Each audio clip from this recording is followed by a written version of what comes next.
ਅੱਜ ਅਸੀਂ course code BECC 131 principles of microeconomics part 1 ਦਾ topic production with one variable input ਜਿਹਨੂੰ ਅਸੀਂ ਪੰਜਾਬੀ 'ਚ ਕਹਿੰਦੇ ਹਾਂ ਉਤਪਾਦਨ ਇੱਕ ਆਦਾਨ ਨੂੰ ਅਸੀਂ ਕਹਿ ਸਕਦੇ ਹਾਂ ਜਾਂ ਸਾਧਨ ਵੀ ਕਹਿ ਸਕਦੇ ਹਾਂ ਵਿੱਚ ਤਬਦੀਲੀ ਕਰਨ ਦਾ ਇਹਦਾ ਮਤਲਬ ਹੈ ਕਿ ਉਤਪਾਦਨ ਦੇ ਇੱਕ ਸਾਧਨ ਵਿੱਚ ਤਬਦੀਲੀ ਕਰਨ ਦੇ ਨਾਲ ਉਤਪਾਦਨ ਵਿੱਚ ਕਿਸ ਤਰ੍ਹਾਂ ਤਬਦੀਲੀ ਆਉਂਦੀ ਹੈ, ਕਿਸ ਤਰ੍ਹਾਂ ਪਰਿਵਰਤਨ ਆਉਂਦਾ ਹੈ।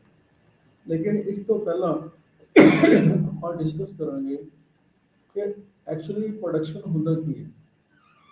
ਪ੍ਰੋਡਕਸ਼ਨ ਇੱਕ ਟੈਕਨੀਕਲ ਰਿਲੇਸ਼ਨਸ਼ਿਪ ਹੈ between the output and the various inputs.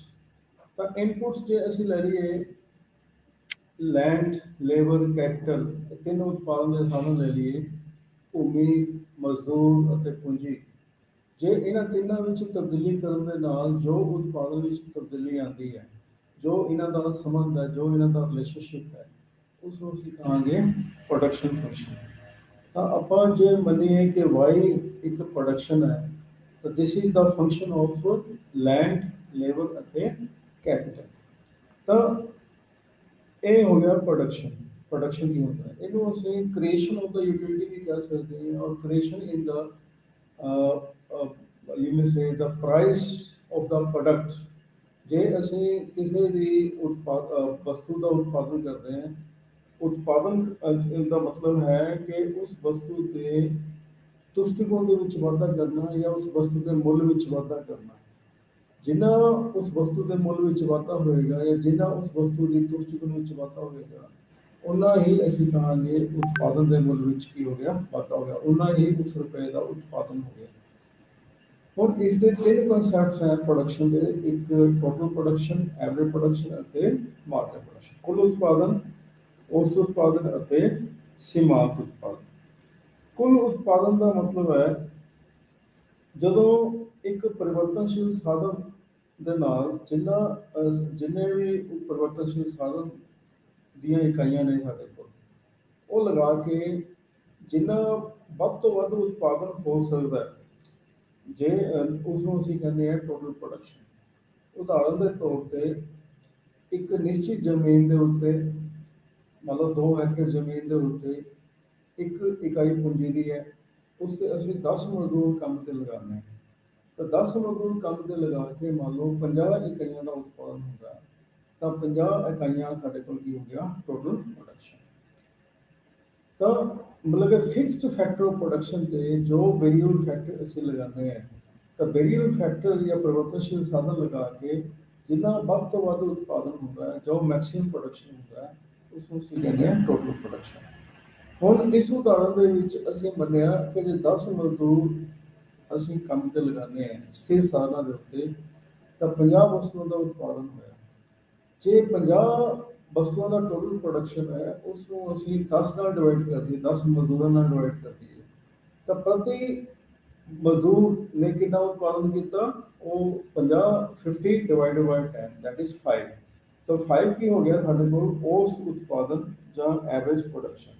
ਤਾਂ ਐਵਰੇਜ ਪ੍ਰੋਡਕਸ਼ਨ ਦੀ ਡੈਫੀਨੇਸ਼ਨ ਕੀ ਹੋਗੀ ਕਿ ਪ੍ਰਤੀ ਪਰਿਵਰਤਨਸ਼ੀਲ ਸਾਧਨ ਦੁਆਰਾ ਪੈਦਾ ਕੀਤੀ ਗਈ ਵਸਤੂ ਦੀ ਇਕਾਈਆਂ। ਤਾਂ ਪ੍ਰਤੀ ਪਰਿਵਰਤਨਸ਼ੀਲ ਸਾਧਨ ਦੁਆਰਾ ਪੈਦਾ ਕੀਤੀ ਗਈ ਵਸਤੂ ਦੀ ਇਕਾਈਆਂ ਕਿਸ ਤਰ੍ਹਾਂ ਆਉਣਗੀਆਂ, ਜੇ ਅਸੀਂ ਟੋਟਲ ਪ੍ਰੋਡਕਸ਼ਨ ਨੂੰ ਕੁੱਲ ਪਰਿਵਰਤਨਸ਼ੀਲ ਸਾਧਨ ਨਾਲ ਡਿਵਾਈਡ ਕਰ ਦਈਏ। ਇਸ ਉਦਾਹਰਨ ਦੇ ਵਿੱਚ ਜਿਹੜੀ ਆਪਾਂ ਇੱਕ ਉਦਾਹਰਨ ਲਈ ਹੈ, ਇਸ ਨੂੰ ਜੇ ਅਸੀਂ 50 ਦੇ ਨਾਲ 50 ਦੇ ਨਾਲ 10 10 ਨਾਲ ਡਿਵਾਈਡ ਕਰ ਦਈਏ, ਤਾਂ ਸਾਡੇ ਕੋਲ ਕੀ ਆ ਗਿਆ, 5। ਹੁਣ ਨੈਕਸਟ ਕੰਸੈਪਟ ਹੈ, ਨੈਕਸਟ ਧਾਰਨਾ ਹੈਗੀ ਹੈ, ਉਹ ਹੈ ਮਾਰਜਨਲ ਪ੍ਰੋਡਕਸ਼ਨ। ਮਾਰਜਨਲ ਪ੍ਰੋਡਕਸ਼ਨ ਜਿਸ ਨੂੰ ਪੰਜਾਬੀ 'ਚ ਅਸੀਂ ਸੀਮਾਂਤ ਉਤਪਾਦਨ ਵੀ ਕਹਿੰਦੇ ਹਾਂ।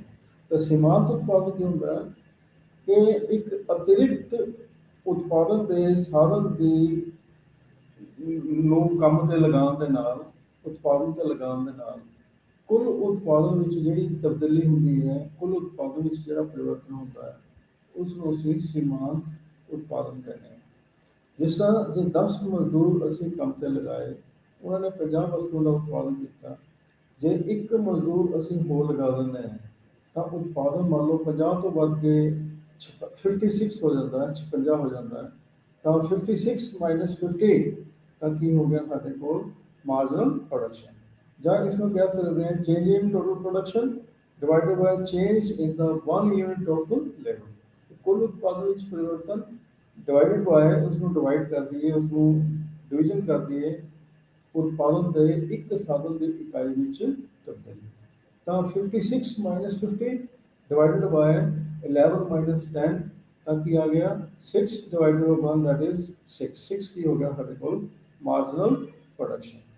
ਤਾਂ ਹੁਣ ਇਸ ਕਨਸੈਪਟ ਨੂੰ ਸਮਝਣ ਦੇ ਲਈ ਅਸੀਂ ਇੱਕ ਜਿਹੜਾ ਟੇਬਲ ਹੈ ਉਸ ਦੇ ਨਾਲ ਇਸ ਨੂੰ ਸਮਝਾਉਣ ਦੀ ਕੋਸ਼ਿਸ਼ ਕਰਦੇ ਹਾਂ ਕਿ ਮੰਨ ਲਓ ਜਿਹੜਾ ਸਥਿਰ ਉਤਪਾਦਨ ਦਾ ਸਾਧਨ ਹੈ ਇਸ ਟੇਬਲ ਦੇ ਵਿੱਚ 7.1 ਉਹ ਹੈ ਕੈਪੀਟਲ ਪੂੰਜੀ ਦੀ ਇਕਾਈਆਂ 5 ਅਸੀਂ ਲੈਣੇ ਹਾਂ ਕਿ ਪੂੰਜੀ ਦੀ ਇਕਾਈਆਂ ਵਿੱਚ ਕੋਈ ਤਬਦੀਲੀ ਨਹੀਂ ਹੋਣੀ।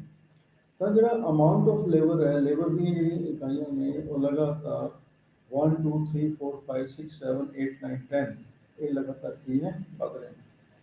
ਤਾਂ ਸ਼ੁਰੂ ਵਿੱਚ ਜਦੋਂ ਅਸੀਂ 5 ਇਕਾਈਆਂ ਕੈਪੀਟਲ ਤੇ ਇੱਕ ਮਜ਼ਦੂਰ ਦੀ ਇਕਾਈ ਲਗਾਉਂਦੇ ਹਾਂ ਤਾਂ ਟੋਟਲ ਪ੍ਰੋਡਕਸ਼ਨ ਹੁੰਦਾ ਹੈ 10। ਤਾਂ 20 ਨੂੰ ਜਦੋਂ ਅਸੀਂ ਇੱਕ ਨਾਲ ਡਿਵਾਈਡ ਕਰੀਏ ਤਾਂ ਐਵਰੇਜ ਪ੍ਰੋਡਕਸ਼ਨ ਵੀ 20 ਰਹੇਗਾ ਅਤੇ ਮਾਰਜਨਲ ਪ੍ਰੋਡਕਸ਼ਨ ਵੀ 20 ਰਹੇਗਾ। ਹੁਣ ਜਦੋਂ ਇਸ 5 ਇਕਾਈਆਂ ਪੂੰਜੀ ਤੇ ਅਸੀਂ ਇੱਕ ਮਜ਼ਦੂਰ ਹੋਰ ਲਗਾਉਂਦੇ ਹਾਂ ਤਾਂ ਕੁੱਲ ਉਤਪਾਦਨ ਜਿਹੜਾ ਹੈ 20 ਤੋਂ ਵੱਧ ਕੇ ਕਿੰਨਾ ਹੋ ਗਿਆ 60 ਹੋ ਗਿਆ। ਤਾਂ ਇਸ ਦੇ ਵਿੱਚ ਜੇ ਅਸੀਂ 60 ਨੂੰ 2 ਨਾਲ ਡਿਵਾਈਡ ਕਰੀਏ, ਅਸੀਂ ਫਿਕਸ ਫੈਕਟਰ ਨਾਲ ਡਿਵਾਈਡ ਨਹੀਂ ਕਰਾਂਗੇ, ਅਸੀਂ ਵੇਰੀਏਬਲ ਫੈਕਟਰ ਨਾਲ ਡਿਵਾਈਡ ਕਰਾਂਗੇ। 60 ਡਿਵਾਈਡਡ ਬਾਈ 2 ਕੀ ਆ ਗਿਆ 30। 30 ਕੀ ਹੋ ਗਿਆ ਐਵਰੇਜ, ਕਿਉਂਕਿ ਐਵਰੇਜ ਕੀ ਹੈ ਟੋਟਲ ਪ੍ਰੋਡਕਸ਼ਨ ਕਿੰਨੇ 60 ਅਤੇ ਲੇਬਰ ਕਿੰਨੇ ਲਗਾਈ ਅਸੀਂ 2 ਇਕਾਈਆਂ।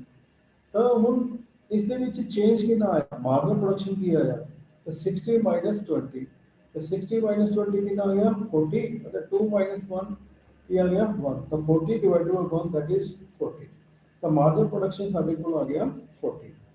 ਇਸੇ ਤਰ੍ਹਾਂ ਜਦੋਂ ਅਸੀਂ ਇੱਕ ਮਜ਼ਦੂਰ ਦੀ ਇਕਾਈ ਵਿੱਚ ਹੋਰ ਵਾਧਾ ਕਰਦੇ ਹਾਂ ਤਾਂ ਕੁੱਲ ਉਤਪਾਦਨ 60 ਤੋਂ ਵੱਧ ਕੇ ਕੀ ਹੋ ਗਿਆ 120 ਅਤੇ 120 ਨੂੰ ਜਦੋਂ ਅਸੀਂ 3 ਨਾਲ ਡਿਵਾਈਡ ਕਰਦੇ ਹਾਂ ਤਾਂ 40 ਸਾਡੇ ਕੋਲ ਆ ਗਿਆ ਐਵਰੇਜ ਪ੍ਰੋਡਕਸ਼ਨ ਅਤੇ 120 ਮਾਈਨਸ 60 120 ਦੇ ਵਿੱਚੋਂ ਜੇ 60 ਮਾਈਨਸ ਕਰ ਦਈਏ ਤਾਂ 60 ਸਾਡੇ ਕੋਲ ਆ ਗਿਆ ਮਾਰਜਨ ਪ੍ਰੋਡਕਸ਼ਨ। ਤਾਂ ਹੁਣ ਇੱਥੇ ਤੱਕ ਅਸੀਂ ਦੇਖਦੇ ਹਾਂ ਕਿ ਐਵਰੇਜ ਪ੍ਰੋਡਕਸ਼ਨ ਜਿਹੜਾ ਹੈ ਉਹ ਵੱਧ ਰਿਹਾ ਹੈ 20 30 40 ਅਤੇ ਮਾਰਜਨ ਪ੍ਰੋਡਕਸ਼ਨ ਵੀ ਵੱਧ ਰਿਹਾ ਹੈ 20 40 60 ਪਰ ਮਾਰਜਨ ਪ੍ਰੋਡਕਸ਼ਨ 'ਚ ਵਾਧਾ ਜਿਹੜਾ ਸੀਮਾਂਤ ਉਤਪਾਦਨ ਵਿੱਚ ਵਾਧਾ ਉਸ ਉਤਪਾਦਨ ਦੇ ਨਾਲੋਂ ਕੀ ਹੋ ਰਿਹਾ ਹੈ ਜ਼ਿਆਦਾ ਹੋ ਰਿਹਾ ਅਤੇ ਇਸ ਹਾਲਤ ਦੇ ਵਿੱਚ ਕੁੱਲ ਉਤਪਾਦਨ ਵਿੱਚ ਵਾਧਾ ਵੱਧਦੀ ਹੋਈ ਦਰ ਨਾਲ ਹੋ ਰਿਹਾ।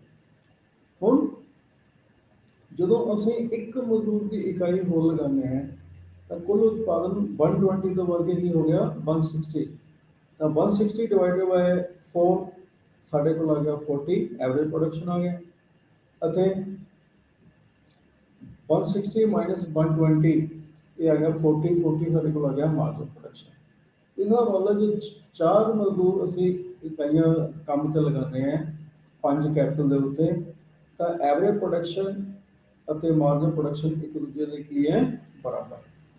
ਤਾਂ ਮਤਲਬ up to 4th unit of labour average production is equal to marginal production. ਉਸ ਤੋਂ ਬਾਅਦ ਜਦੋਂ ਅਸੀਂ 5ਵੀਂ ਇਕਾਈ ਮਜ਼ਦੂਰ ਦੀ ਲਗਾਉਂਦੇ ਹਾਂ ਤਾਂ ਕੁੱਲ ਉਤਪਾਦਨ 160 ਤੋਂ ਵੱਧ ਕੀ ਹੋ ਗਿਆ 190 ਤਾਂ 190 ਡਿਵਾਈਡਡ ਬਾਈ 5 ਕੀ ਆ ਗਿਆ 38 ਅਤੇ 190 ਡਿਵਾਈਡਡ ਮਾਈਨਸ 160 ਕੀ ਆ ਗਿਆ 30 ਮਾਰਜਨ ਪ੍ਰੋਡਕਸ਼ਨ। ਇਸੇ ਤਰ੍ਹਾਂ ਇਸਦਾ ਮਤਲਬ ਕਿ ਐਵਰੇਜ ਪ੍ਰੋਡਕਸ਼ਨ ਕੀ ਹੈ ਘਟਣਾ ਸ਼ੁਰੂ ਹੋ ਗਿਆ ਅਤੇ ਮਾਰਜਨ ਪ੍ਰੋਡਕਸ਼ਨ ਜਿਹੜਾ ਹੈ ਉਹ 40 ਤੋਂ 30 ਹੋ ਗਿਆ। ਲੇਕਿਨ ਮਾਰਜਨ ਪ੍ਰੋਡਕਸ਼ਨ ਇਸ ਹਾਲਤ ਦੇ ਵਿੱਚ ਐਵਰੇਜ ਪ੍ਰੋਡਕਸ਼ਨ ਦੇ ਨਾਲੋਂ ਕੀ ਹੈ ਘੱਟ ਹੈ। ਤਾਂ ਹੁਣ ਜਦੋਂ ਅਸੀਂ 6ਵੀਂ ਇਕਾਈ 5 ਪੂੰਜੀ ਦੀ ਇਕਾਈਆਂ ਤੇ ਲਗਾਉਂਦੇ ਹਾਂ ਤਾਂ ਕੁੱਲ ਉਤਪਾਦਨ ਜਿਹੜਾ ਹੈ 190 ਤੋਂ ਵੱਧ ਕੇ 216 ਹੋ ਗਿਆ, ਮਤਲਬ ਵਧਿਆ ਤਾਂ ਸਹੀ ਪਰ ਘੱਟ ਦਰ ਦੇ ਨਾਲ ਅਤੇ ਐਵਰੇਜ ਪ੍ਰੋਡਕਸ਼ਨ ਜਿਹੜਾ ਹੋ ਗਿਆ ਉਹ 216 ਡਿਵਾਈਡਡ ਬਾਈ 6 ਕੀ ਆ ਗਿਆ 36 ਅਤੇ ਮਾਰਜਨ ਪ੍ਰੋਡਕਸ਼ਨ 216 ਮਾਈਨਸ 190 ਇਹ ਆ ਗਿਆ 26। ਇसी तरह जब ਅਸੀਂ 7ਵੀਂ ਇਕਾਈ ਮਜ਼ਦੂਰ ਦੀ ਕੰਮ ਤੇ ਲਗਾਉਂਦੇ ਹਾਂ ਤਾਂ ਕੁੱਲ ਉਤਪਾਦਨ 216 ਤੋਂ ਵੱਧ ਕੇ 224 ਅਤੇ ਐਵਰੇਜ ਪ੍ਰੋਡਕਸ਼ਨ 224 ਡਿਵਾਈਡਡ ਬਾਈ 7 32 ਆ ਗਿਆ ਅਤੇ ਮਾਰਜਨ ਪ੍ਰੋਡਕਸ਼ਨ 224 ਮਾਈਨਸ 260 ਕੀ ਆ ਗਿਆ 8। ਹੁਣ ਇੱਕ ਸਟੇਜ ਇਹੋ ਜਿਹੀ ਆ ਜਾਂਦੀ ਹੈ ਜਦੋਂ ਅਸੀਂ ਐਡੀਸ਼ਨਲ ਨੰਬਰ ਆਫ ਲੇਬਰ ਮਤਲਬ ਕਿ ਮਜ਼ਦੂਰ ਦੀ ਇਕਾਈਆਂ 7 ਤੋਂ ਵਧਾ ਕੇ 8 ਕਰ ਦਿੰਦੇ ਹਾਂ। ਮਜ਼ਦੂਰ ਦੀ ਇਕਾਈਆਂ ਤਾਂ ਅਸੀਂ ਵਧਾਤੀਆਂ ਪਰੰਤੂ ਕੁੱਲ ਉਤਪਾਦਨ 224 ਹੀ ਰਹਿੰਦਾ। ਟੋਟਲ ਪ੍ਰੋਡਕਸ਼ਨ ਜਿਹੜਾ ਦੈਟ ਰਿਮੇਨਸ 224 ਅਤੇ 224 ਨੂੰ ਜੇ ਅਸੀਂ 8 ਨਾਲ ਡਿਵਾਈਡ ਕਰਦੇ ਹਾਂ ਤਾਂ ਐਵਰੇਜ ਪ੍ਰੋਡਕਸ਼ਨ ਕਿੰਨਾ ਹੋ ਗਿਆ 28 ਅਤੇ 224 ਮਾਈਨਸ 224 ਕੀ ਆ ਗਿਆ 0 ਦੈਟ ਇਜ਼ ਸ਼ੂन्य। ਤਾਂ ਮਾਰਜਨ ਪ੍ਰੋਡਕਸ਼ਨ ਜਿਹੜਾ ਹੈ ਉਹ 0 ਹੋ ਗਿਆ। ਇਸ ਮਾਰਜਨ ਪ੍ਰੋਡਕਸ਼ਨ 0 ਦਾ ਮਤਲਬ ਕੀ ਹੋਇਆ ਕਿ ਉਤਪਾਦਨ ਤੇ ਸਾਧਨ ਦੀ ਇੱਕ ਇਕਾਈ ਹੋਰ ਲਗਾਉਣ ਦੇ ਨਾਲ ਕੁੱਲ ਉਤਪਾਦਨ ਵਿੱਚ ਕੋਈ ਤਬਦੀਲੀ ਨਹੀਂ ਆਈ। ਜਿਸ ਤਰ੍ਹਾਂ 7 ਮਜ਼ਦੂਰਾਂ ਨੂੰ ਅਸੀਂ 5 ਪੂੰਜੀ ਦੀ ਇਕਾਈਆਂ ਤੇ ਲਗਾਇਆ ਕੁੱਲ ਉਤਪਾਦਨ ਸੀਗਾ 224। ਜਦੋਂ ਅਸੀਂ 8 ਇਕਾਈਆਂ ਨੂੰ 5 ਪੂੰਜੀ ਦੀ ਇਕਾਈਆਂ ਤੇ ਲਗਾਉਂਦੇ ਹਾਂ ਤਾਂ ਕੁੱਲ ਉਤਪਾਦਨ ਜਿਹੜਾ 224 ਹੀ ਰਹਿੰਦਾ ਹੈ। ਤਾਂ 224 ਮਾਈਨਸ 224 ਤਾਂ ਮਾਰਜਨ ਪ੍ਰੋਡਕਸ਼ਨ ਸਾਡੇ ਕੋਲ ਕੀ ਆ ਗਿਆ 0 ਅਤੇ ਇਸ ਹਾਲਤ ਦੇ ਵਿੱਚ ਐਵਰੇਜ ਪ੍ਰੋਡਕਸ਼ਨ ਜਿਹੜਾ ਹੈ ਉਹ ਪੋਜ਼ਿਟਿਵ ਹੀ ਰਹਿੰਦਾ। ਤਾਂ ਹੁਣ ਜਦੋਂ ਅਸੀਂ ਹੋਰ ਪੂੰਜੀ ਮਜ਼ਦੂਰ ਦੀ ਇਕਾਈਆਂ ਕੰਮ ਤੇ ਲਗਾਉਂਦੇ ਹਾਂ ਤਾਂ ਟੋਟਲ ਪ੍ਰੋਡਕਸ਼ਨ 216 ਫਿਰ 200 ਅਤੇ 260 ਨੂੰ 9 ਨਾਲ ਡਿਵਾਈਡ ਕੀਤਾ 24 200 ਨੂੰ 10 ਨਾਲ ਡਿਵਾਈਡ ਕੀਤਾ 20 ਅਤੇ ਐਵਰੇਜ ਪ੍ਰੋਡਕਸ਼ਨ ਲਗਾਤਾਰ 28 24 28 ਕੀ ਹੈ ਘਟ ਰਿਹਾ ਅਤੇ ਇਸ ਹਾਲਤ ਦੇ ਵਿੱਚ ਜਿਹੜਾ ਮਾਰਜਨ ਪ੍ਰੋਡਕਸ਼ਨ ਹੈ 216 ਮਾਈਨਸ 224 ਮਾਈਨਸ 8 ਹੋ ਗਿਆ ਅਤੇ ਮਾਰਜਨ ਪ੍ਰੋਡਕਸ਼ਨ ਜਦੋਂ ਅਸੀਂ 10th ਯੂਨਿਟ ਆਫ ਲੇਬਰ ਲਗਾਉਂਦੇ ਹਾਂ ਤਾਂ 200 ਮਾਈਨਸ 216 ਤੇ ਮਾਰਜਨ ਪ੍ਰੋਡਕਸ਼ਨ ਕੀ ਹੋ ਗਿਆ ਮਾਈਨਸ 16। ਤਾਂ ਅਸੀਂ ਹੁਣ ਇਸ ਦੇ ਜਿਹੜਾ ਰਿਲੇਸ਼ਨਸ਼ਿਪ ਹੈ ਕਿ ਟੋਟਲ ਪ੍ਰੋਡਕਸ਼ਨ ਐਵਰੇਜ ਪ੍ਰੋਡਕਸ਼ਨ ਅਤੇ ਮਾਰਜਨ ਪ੍ਰੋਡਕਸ਼ਨ ਵਿੱਚ ਕੀ ਰਿਲੇਸ਼ਨਸ਼ਿਪ ਹੈ ਇਸ ਨੂੰ ਅਸੀਂ ਡਿਸਕਸ ਕਰਦੇ ਹਾਂ।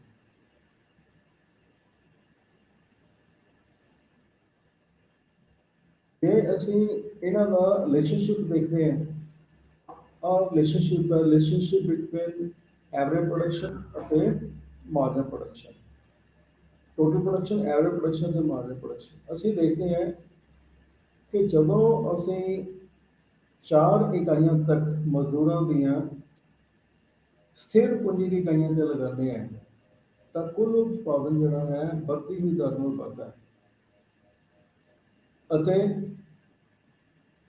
ਇਸ ਹਾਲਤ ਦੇ ਵਿੱਚ ਐਵਰੇਜ ਪ੍ਰੋਡਕਸ਼ਨ ਵੀ ਵੱਧਦਾ ਹੈ ਅਤੇ ਮਾਰਜਨ ਪ੍ਰੋਡਕਸ਼ਨ 'ਚ ਵੀ ਵਾਧਾ ਹੁੰਦਾ ਹੈ ਪਰੰਤੂ ਮਾਰਜਨ ਪ੍ਰੋਡਕਸ਼ਨ 'ਚ ਵਾਧਾ ਐਵਰੇਜ ਪ੍ਰੋਡਕਸ਼ਨ ਨਾਲੋਂ ਜ਼ਿਆਦਾ ਹੁੰਦਾ ਹੈ ਅਪ ਟੂ 3 ਯੂਨਿਟਸ। ਲੇਕਿਨ ਚੌਥੀ ਇਕਾਈ ਜਦੋਂ ਅਸੀਂ ਲਗਾਉਂਦੇ ਹਾਂ ਤਾਂ ਐਵਰੇਜ ਪ੍ਰੋਡਕਸ਼ਨ ਜਿਹੜੀ ਹੈ ਮਾਰਜਨ ਪ੍ਰੋਡਕਸ਼ਨ ਦੇ ਬਰਾਬਰ ਹੋ ਜਾਂਦੀ ਹੈ। ਤਾਂ ਇਸ ਅਪ ਟੂ 4th ਯੂਨਿਟ ਦੇ ਵਿੱਚ ਜਦੋਂ ਅਸੀਂ ਕੰਮ ਤੇ ਲਗਾਉਂਦੇ ਹਾਂ ਤਾਂ ਐਵਰੇਜ ਪ੍ਰੋਡਕਸ਼ਨ ਮਾਰਜਨ ਪ੍ਰੋਡਕਸ਼ਨ ਦੇ ਕੀ ਹੁੰਦੀ ਹੈ ਬਰਾਬਰ।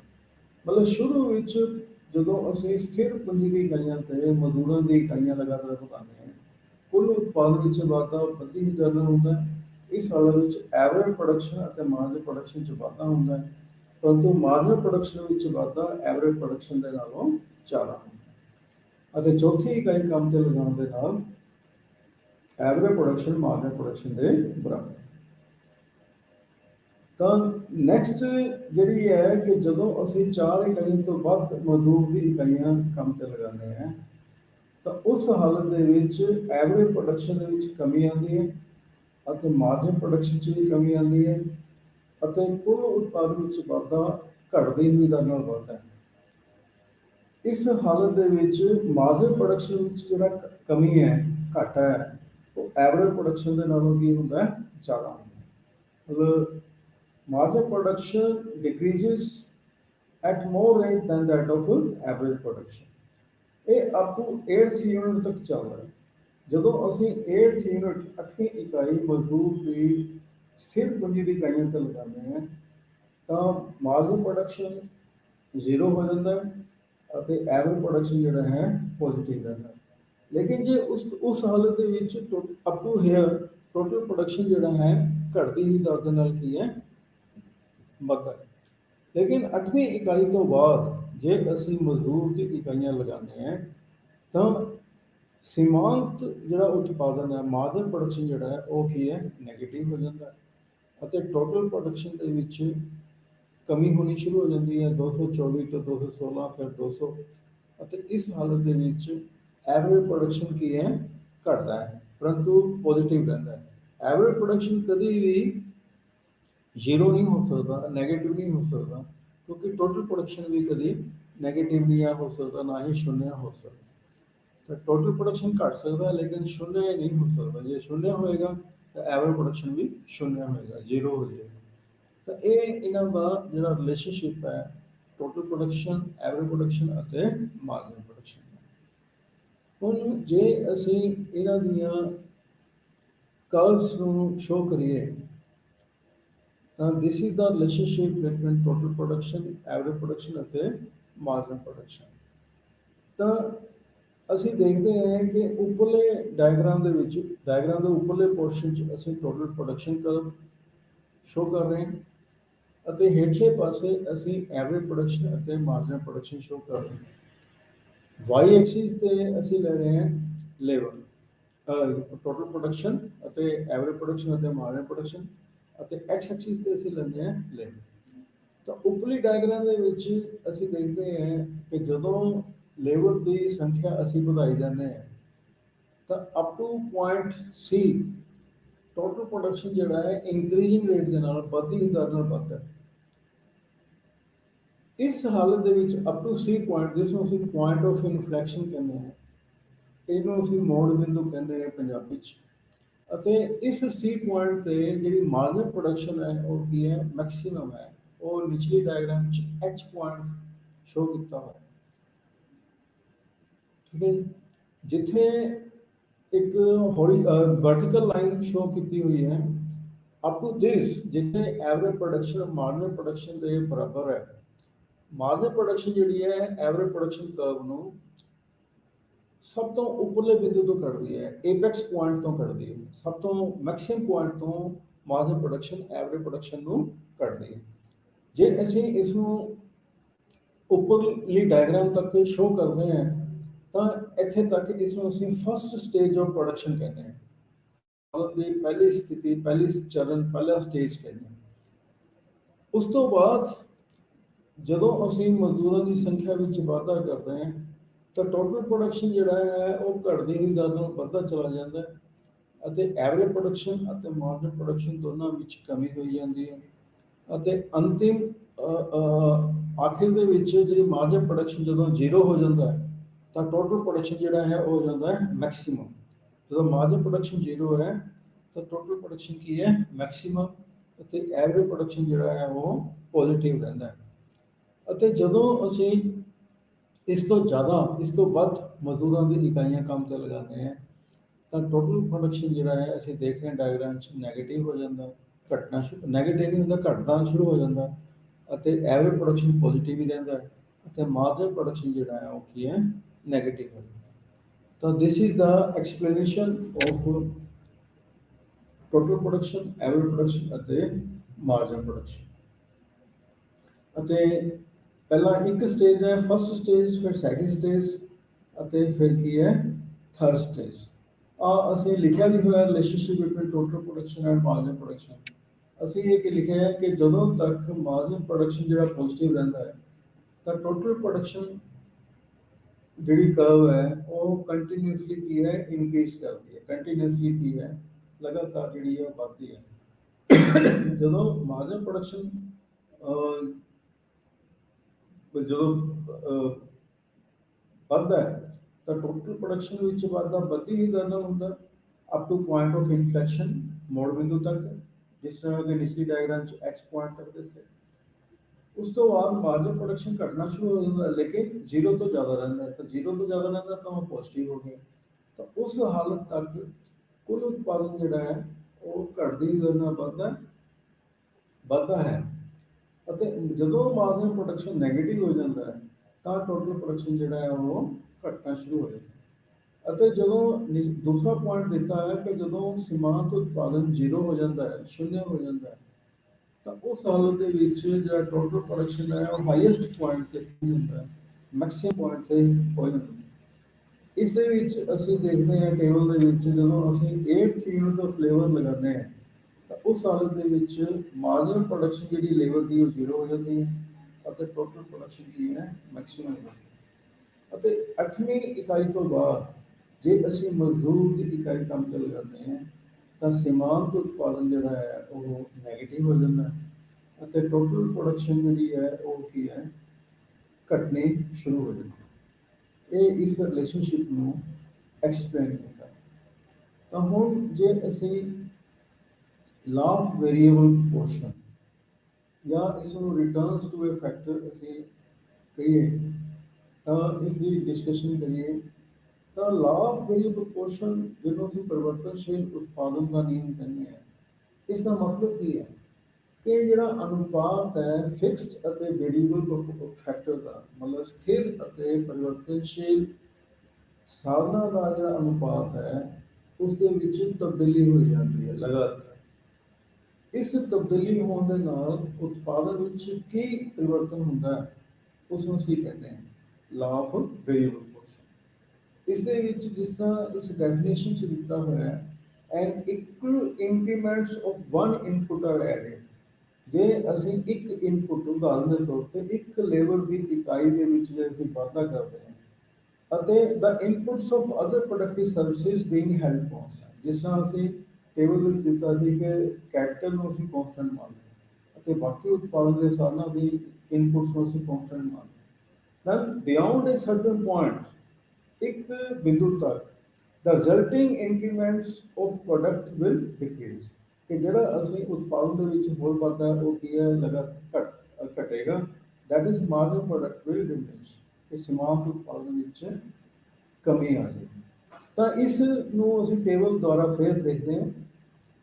ਅੱਜ ਅਸੀਂ ਪਹਿਲੀ ਅਤੇ ਦੂਸਰੀ ਕਾਲਮ ਦੇ ਵਿੱਚ ਦੇਖੀਏ ਤਾਂ ਪਹਿਲੀ ਕਾਲਮ ਅਤੇ ਦੂਸਰੀ ਕਾਲਮ ਵਿੱਚ ਪਹਿਲਾਂ ਕੀ ਹੈ 5:1 ਫਿਰ ਹੈ 5:2 ਫਿਰ ਹੈ 5:3 ਫਿਰ 5:4 ਤੇ 5:5 5:6 5:7 5:8 5:9 5:10 ਮਤਲਬ ਫਿਕਸਡ ਅਤੇ ਵੇਰੀਏਬਲ ਫੈਕਟਰ ਦੇ ਵਿੱਚ ਸਥਿਰ ਅਤੇ ਪਰਿਵਰਤਨਸ਼ੀਲ ਸਾਧਨ ਦੇ ਅਨੁਪਾਤ ਦੇ ਵਿੱਚ ਲਗਾਤਾਰ ਕੀ ਹੈ ਪਰਿਵਰਤਨ ਹੋ ਰਿਹਾ। ਇਸ ਪਰਿਵਰਤਨ ਦੇ ਕਾਰਨ ਕੁੱਲ ਉਤਪਾਦਨ ਦੇ ਵਿੱਚ ਔਸਤ ਉਤਪਾਦਨ ਦੇ ਵਿੱਚ ਅਤੇ ਸੀਮਾਂਤ ਉਤਪਾਦਨ ਤੇ ਕੀ ਹੋ ਰਿਹਾ ਹੈ ਅਸੀਂ ਦੇਖਦੇ ਹਾਂ ਕਿ ਮਾਰਜਨਲ ਪ੍ਰੋਡਕਸ਼ਨ ਸ਼ੁਰੂ ਵਿੱਚ ਵੱਧਦਾ ਅਤੇ ਬਾਅਦ ਦੇ ਵਿੱਚ ਲਗਾਤਾਰ ਸੀਮਾਂਤ ਉਤਪਾਦਨ ਕੀ ਹੈ ਘਟਣਾ ਸ਼ੁਰੂ ਹੋ ਜਾਂਦਾ ਹੈ ਜਦੋਂ ਅਸੀਂ ਵੇਰੀਏਬਲ ਫੈਕਟਰ ਨੂੰ ਸਥਿਰ ਫੈਕਟਰ ਤੇ ਲਗਾਤਾਰ ਵਧਾਈ ਜਾਂਦੇ ਹਾਂ। ਤਾਂ ਇਹ ਹੈ ਲਾ ਆਫ ਵੇਰੀਏਬਲ ਪ੍ਰੋਪੋਰਸ਼ਨ। ਇਸ ਦੇ ਵਿੱਚ ਵੀ ਅਸੀਂ ਦੇਖਦੇ ਹਾਂ ਕਿ ਇਨੀਸ਼ੀਅਲੀ ਮਾਰਜਨਲ ਪ੍ਰੋਡਕਟ ਜਿਹੜਾ ਲੇਬਰ ਦਾ ਉਹ ਕੀ ਹੈ ਵੱਧਦਾ ਅਤੇ marginal product will also push the average productivity. ਜਦੋਂ ਸੀਮਾਂਤ ਉਤਪਾਦਨ ਵਿੱਚ ਵਾਧਾ ਹੈ ਤਾਂ ਉਸ ਉਤਪਾਦਨ ਵਿੱਚ ਹੀ ਵਾਧਾ ਹੈ ਪਰੰਤੂ ਅਸੀਂ ਦੇਖਦੇ ਹਾਂ ਕਿ ਸੀਮਾਂਤ ਉਤਪਾਦਨ ਵਿੱਚ ਵਾਧਾ ਉਸ ਉਤਪਾਦਨ ਦੇ ਨਾਲੋਂ ਕੀ ਹੁੰਦਾ ਹੈ ਜ਼ਿਆਦਾ ਹੁੰਦਾ ਹੈ। ਇਸ ਸਥਿਤੀ ਦੇ ਵਿੱਚ ਜਿਹੜਾ ਕੁੱਲ ਉਤਪਾਦਨ ਵਿੱਚ ਵਾਧਾ ਵੱਧਦੀ ਹੋਈ ਦਰ ਨਾਲ ਕੀ ਹੈ ਜੇ ਵੇਰੀਏਬਲ ਇਨਪੁਟ ਜਿਸ ਤਰ੍ਹਾਂ ਅਸੀਂ ਮੰਨਦੇ ਹਾਂ ਕਿ ਮਜ਼ਦੂਰ ਦੇ ਵਿੱਚ ਜੇ ਅਸੀਂ ਹੋਰ ਵਾਧਾ ਕਰਦੇ ਹਾਂ ਤਾਂ ਸੀਮਾਂਤ ਉਤਪਾਦਨ ਇਸ ਪੁਆਇੰਟ ਤੋਂ ਬਾਅਦ ਵਧਣਾ ਬੰਦ ਹੋ ਜਾਏਗਾ ਜਿਸ ਨੂੰ ਅਸੀਂ ਪੁਆਇੰਟ ਆਫ ਇਨਫਲੈਕਸ਼ਨ ਕਹਿੰਦੇ ਹਾਂ ਅਤੇ ਟੋਟਲ ਪ੍ਰੋਡਕਸ਼ਨ ਦੇ ਵਿੱਚ ਵਾਧਾ ਜਿਹੜਾ ਹੈ ਉਹ ਘਟਣੀ ਦਰ ਨਾਲ ਹੁੰਦਾ ਹੈ ਅਤੇ ਅਲਟੀਮੇਟਲੀ ਨੰਬਰ 3 ਦੇ ਵਿੱਚ ਅਸੀਂ ਡਿਸਕਸ ਕਰ ਰਹੇ ਹਾਂ ਸੀਮਾਂਤ ਉਤਪਾਦਨ ਜਿਹੜਾ ਹੈ ਨੈਗੇਟਿਵ ਹੋ ਜਾਂਦਾ ਹੈ ਅਤੇ ਇਸ ਦੇ ਨਾਲ ਕੁੱਲ ਉਤਪਾਦਨ ਦੇ ਵਿੱਚ ਕਮੀ ਹੋ ਜਾਂਦੀ ਹੈ ਕੁੱਲ ਉਤਪਾਦਨ ਜਿਹੜਾ ਹੈ ਉਹ ਘਟਣਾ ਸ਼ੁਰੂ ਹੋ ਜਾਂਦਾ ਹੈ। ਅਤੇ ਇਹ ਸਾਡੇ ਕੋਲ ਜਿਹੜੀਆਂ ਪ੍ਰੋਡਕਟ ਹੈ ਇਹਨੂੰ ਅਸੀਂ ਤਿੰਨ ਸਟੇਜਿਸ ਕਹਿੰਦੇ ਹਾਂ ਲਾ ਆਫ ਵੇਰੀਏਬਲ ਪ੍ਰੋਪੋਰਸ਼ਨ ਦੀਆਂ ਤਿੰਨ ਸਟੇਜਿਸ ਨੇ। ਜਿਹੜੀਆਂ ਤਿੰਨ ਸਟੇਜਿਸ ਨੇ ਪਹਿਲੀ ਸਟੇਜ ਦੇ ਵਿੱਚ ਔਸਤ ਉਤਪਾਦਨ ਵਿੱਚ ਵਾਧਾ ਹੁੰਦਾ ਅਤੇ ਕੁੱਲ ਉਤਪਾਦਨ ਜਿਹੜਾ ਹੈ ਉਹ ਉਹਦੇ ਵਿੱਚ ਵਾਧਾ ਵੱਧਦੀ ਹੀ ਕਰਦਾ ਹੁੰਦਾ।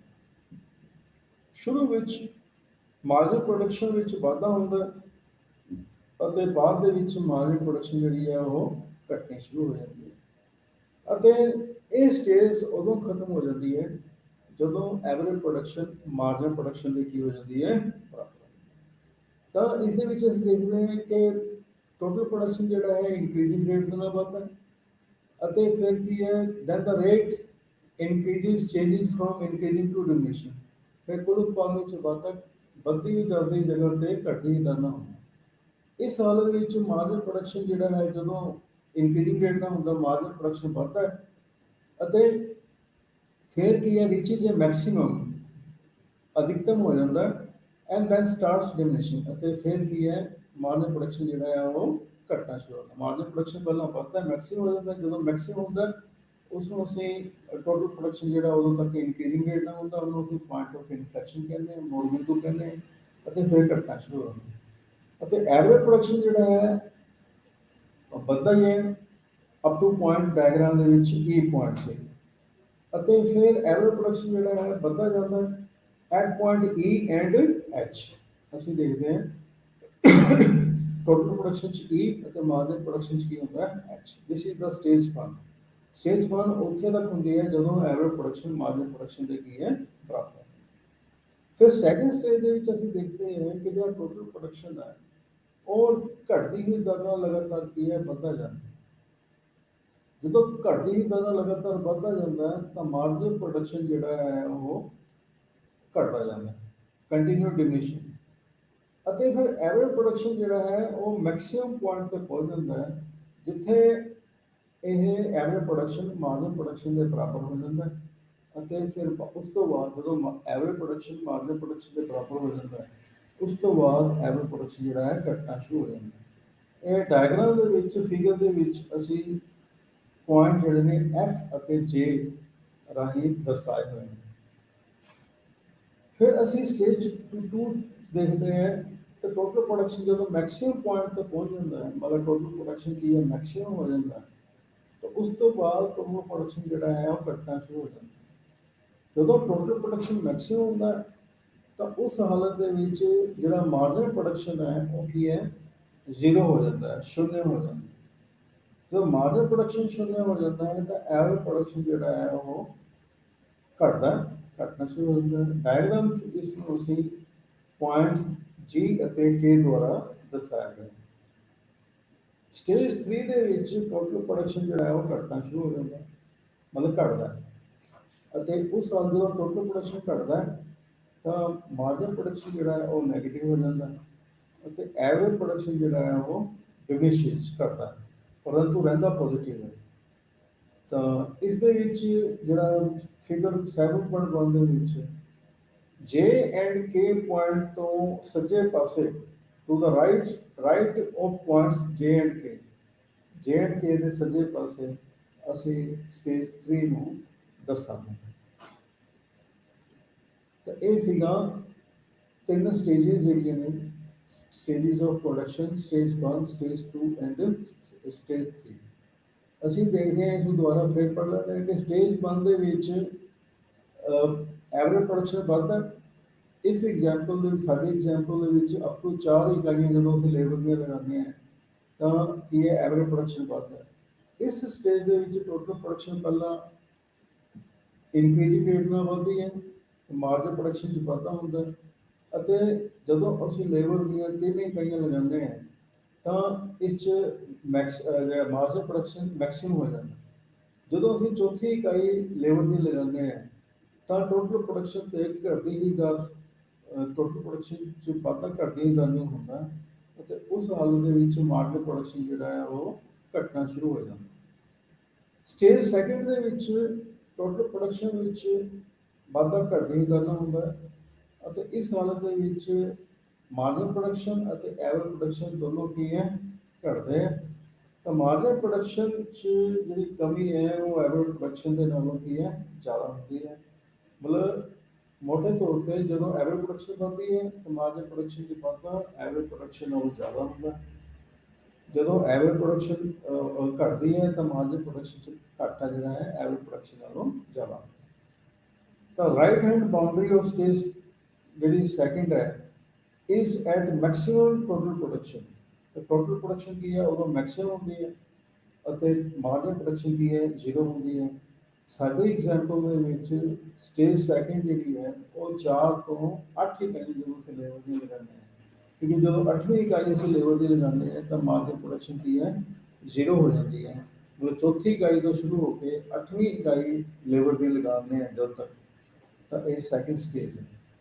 ਤਾਂ ਥਰਡ ਸਟੇਜ ਜਦੋਂ ਅਸੀਂ 9th and 10th unit of labour fixed unit of capital ਤੇ ਲਗਾਉਂਦੇ ਹਾਂ, ਤਾਂ ਇਸ ਹਾਲਤ ਦੇ ਵਿੱਚ ਟੋਟਲ ਪ੍ਰੋਡਕਸ਼ਨ ਘਟਣਾ ਸ਼ੁਰੂ ਹੋ ਜਾਂਦਾ ਹੈ ਜਾਂ ਘਟਦਾ ਹੈ, ਮਾਰਜਨਲ ਪ੍ਰੋਡਕਸ਼ਨ ਨੈਗੇਟਿਵ ਹੋ ਜਾਂਦੀ ਹੈ ਅਤੇ ਐਵਰੇਜ ਪ੍ਰੋਡਕਸ਼ਨ ਪੋਜ਼ਿਟਿਵ ਹੀ ਰਹਿੰਦੀ ਹੈ। ਤਾਂ ਮੈਂ ਪਹਿਲਾਂ ਹੀ ਦੱਸ ਚੁੱਕਿਆ 8ਵੀਂ ਇਕਾਈ ਤੋਂ ਬਾਅਦ ਜਦੋਂ ਅਸੀਂ ਕੰਮ ਤੇ ਲਗਾਉਂਦੇ ਹਾਂ ਤਾਂ ਸਟੇਜ ਜਿਹੜੀ ਹੈ ਥਰਡ ਸ਼ੁਰੂ ਹੋ ਜਾਂਦੀ ਹੈ। ਤਾਂ ਹੁਣ ਤਿੰਨ ਸਟੇਜਿਸ ਨੇ, ਫਸਟ ਸਟੇਜ, ਸੈਕੰਡ ਸਟੇਜ ਅਤੇ ਥਰਡ ਸਟੇਜ। ਤਾਂ ਐਕਚੁਅਲ ਸਟੇਜ ਆਫ ਪ੍ਰੋਡਕਸ਼ਨ ਕੀ ਹੁੰਦੀ ਹੈ, ਕਿਸ ਸਟੇਜ ਦੇ ਵਿੱਚ ਉਤਪਾਦਕ ਜਿਹੜਾ ਉਤਪਾਦਨ ਕਰੇਗਾ ਉਹ ਕੀ ਫਸਟ ਸਟੇਜ ਦੇ ਵਿੱਚ ਕਰੇਗਾ, ਸੈਕੰਡ ਸਟੇਜ 'ਚ ਕਰੇਗਾ ਜਾਂ ਥਰਡ ਸਟੇਜ 'ਚ ਕਰੇਗਾ। ਨਾ ਤਾਂ ਉਤਪਾਦਕ ਜਿਹੜਾ ਰੈਸ਼ਨਲ ਪ੍ਰੋਡਿਊਸਰ ਜਿਹੜਾ ਹੈ, ਵਿਵੇਕਸ਼ੀਲ ਜਿਹੜਾ ਉਤਪਾਦਕ ਹੈ, ਉਹ ਨਾ ਤਾਂ ਪਹਿਲੀ ਸਟੇਜ 'ਚ ਉਤਪਾਦਨ ਕਰੇਗਾ, ਨਾ ਹੀ ਸੈਕੰਡ ਸਟੇਜ 'ਚ ਉਤਪਾਦਨ ਕਰੇਗਾ, ਥਰਡ ਸਟੇਜ 'ਚ ਉਤਪਾਦਨ ਕਰੇਗਾ, ਉਹ ਸੈਕੰਡ ਸਟੇਜ ਦੇ ਵਿੱਚ ਉਤਪਾਦਨ ਕਰੇਗਾ। ਸੈਕੰਡ ਸਟੇਜ ਦੇ ਵਿੱਚ ਉਤਪਾਦਨ ਇਸ ਲਈ ਕਰੇਗਾ ਕਿ ਮਾਰਜਨਲ ਪ੍ਰੋਡਕਸ਼ਨ ਜਿਹੜੀ ਹੈ ਸੈਕੰਡ ਸਟੇਜ ਦੇ ਵਿੱਚ ਉਹ ਕੀ ਹੈ, ਬੇਸ਼ੱਕ ਘਟਦੀ ਹੈ ਲੇਕਿਨ ਟੋਟਲ ਪ੍ਰੋਡਕਸ਼ਨ ਜਿਹੜਾ ਹੈ ਉਹ ਇਨਕਰੀਜ਼ ਹੁੰਦਾ। ਤੇ ਟੋਟਲ ਪ੍ਰੋਡਕਸ਼ਨ ਬੇਸ਼ੱਕ ਘਟਦੀ ਹੋਈ ਦਰ ਨਾਲ ਵੱਧਦਾ ਹੈ ਬਟ ਇਟ ਇਜ਼ ਇਨਕਰੀਜ਼ਿੰਗ, ਇਹ ਵੱਧ ਰਿਹਾ ਹੈ। ਅਤੇ ਮਾਰਜਨਲ ਪ੍ਰੋਡਕਸ਼ਨ ਪੋਜ਼ਿਟਿਵ ਵੀ ਹੈ ਅਤੇ ਮਾਰਜਨਲ ਪ੍ਰੋਡਕਸ਼ਨ ਜਿਹੜਾ ਹੈ ਉਹ ਸੈਕੰਡ ਸਟੇਜ ਦੇ ਵਿੱਚ ਪੋਜ਼ਿਟਿਵ ਹੈ। ਉਸ ਹਾਲਤ ਦੇ ਵਿੱਚ ਅਸੀਂ ਇਹ ਮੰਨ ਕੇ ਚੱਲਦੇ ਹਾਂ ਜੇ ਮਾਰਜਨ ਪ੍ਰੋਡਕਸ਼ਨ ਦਾ ਉਲਟ ਲੈ ਲਈਏ ਤਾਂ ਅਸੀਂ ਮਾਰਜਨ ਕੋਸਟ ਦੀ ਗੱਲ ਕਰਦੇ ਹਾਂ, ਤਾਂ ਇਹਦਾ ਮਤਲਬ ਮਾਰਜਨ ਕੋਸਟ ਜਿਹੜਾ ਹੈ ਫਸਟ ਸਟੇਜ ਦੇ ਵਿੱਚ ਇਨਕਰੀਜ਼ ਕਰ ਰਿਹਾ ਹੋਏਗਾ ਅਤੇ ਜਿਹੜੀ ਸੈਕੰਡ ਸਟੇਜ ਦੇ ਵਿੱਚ ਜਦੋਂ ਮਾਰਜਨ ਪ੍ਰੋਡਕਸ਼ਨ ਜ਼ੀਰੋ ਹੋ ਜਾਂਦਾ ਹੈ ਅਤੇ ਟੋਟਲ ਪ੍ਰੋਡਕਸ਼ਨ ਕੀ ਹੈ ਮੈਕਸਿਮਮ ਹੋ ਜਾਂਦਾ ਹੈ। ਜਦੋਂ ਮਾਰਜਨ ਪ੍ਰੋਡਕਸ਼ਨ ਜ਼ੀਰੋ ਹੋਏਗਾ ਤਾਂ ਇਸ ਦਾ ਮਤਲਬ ਤਾਂ ਮਾਰਜਨਲ ਕੋਸਟ ਜਿਹੜੀ ਹੈ ਇਸ ਸਟੇਜ ਦੇ ਵਿੱਚ ਕੀ ਹੋਏਗੀ, ਮਿਨੀਮਮ ਹੋਏਗੀ।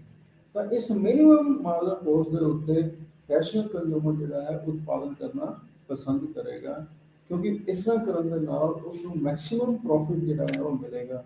ਜੇ ਉਹ ਸਟੇਜ 1 'ਚ ਪ੍ਰੋਡਿਊਸ ਕਰਦਾ ਹੈ ਤਾਂ ਉਸ ਨੂੰ ਨੋਰਮਲ ਜਿਹੜਾ ਪ੍ਰੋਫਿਟ ਜਿਹੜਾ ਉਹ ਮਿਲੇਗਾ। ਅਤੇ ਸਟੇਜ 3 ਦੇ ਵਿੱਚ ਕਿਉਂਕਿ ਮਾਰਜਨਲ ਪ੍ਰੋਡਕਸ਼ਨ ਜਿਹੜਾ ਹੈ ਉਹ ਨੈਗੇਟਿਵ ਹੁੰਦਾ ਹੈ ਅਤੇ ਟੋਟਲ ਪ੍ਰੋਡਕਸ਼ਨ ਘਟਣਾ ਸ਼ੁਰੂ ਹੋ ਜਾਂਦਾ ਹੈ, ਤਾਂ ਇਸ ਕਰਕੇ ਕੋਈ ਵੀ ਜਿਹੜਾ ਰੈਸ਼ਨਲ ਪ੍ਰੋਡਿਊਸਰ ਹੈ ਉਸ ਸਟੇਜ ਦੇ ਵਿੱਚ ਉਤਪਾਦਨ ਕਰਨਾ ਪਸੰਦ ਨਹੀਂ ਕਰੇਗਾ। ਜਦੋਂ ਐਡੀਸ਼ਨਲ ਲੇਬਰ ਲਗਾਉਣ ਦੇ ਨਾਲ, ਅਤਿਰਿਕਤ ਇਕਾਈਆਂ ਮਜ਼ਦੂਰੀਆਂ ਲਗਾਉਣ ਦੇ ਨਾਲ ਕੁੱਲ ਉਤਪਾਦਨ ਘਟੇ ਅਤੇ ਮਾਰਜਨਲ ਪ੍ਰੋਡਕਸ਼ਨ ਕੀ ਹੈ ਨੈਗੇਟਿਵ ਹੋ। ਤਾਂ ਇਸ ਲਈ ਜਿਹੜਾ ਐਕਚੁਅਲ ਸਟੇਜ ਆਫ ਪ੍ਰੋਡਕਸ਼ਨ ਹੈ ਉਹ ਨਾ ਤਾਂ ਫਸਟ ਸਟੇਜ ਹੈ ਨਾ ਹੀ ਥਰਡ ਸਟੇਜ ਹੈ, ਉਹ ਕੀ ਹੋਏਗੀ ਸੈਕੰਡ ਸਟੇਜ।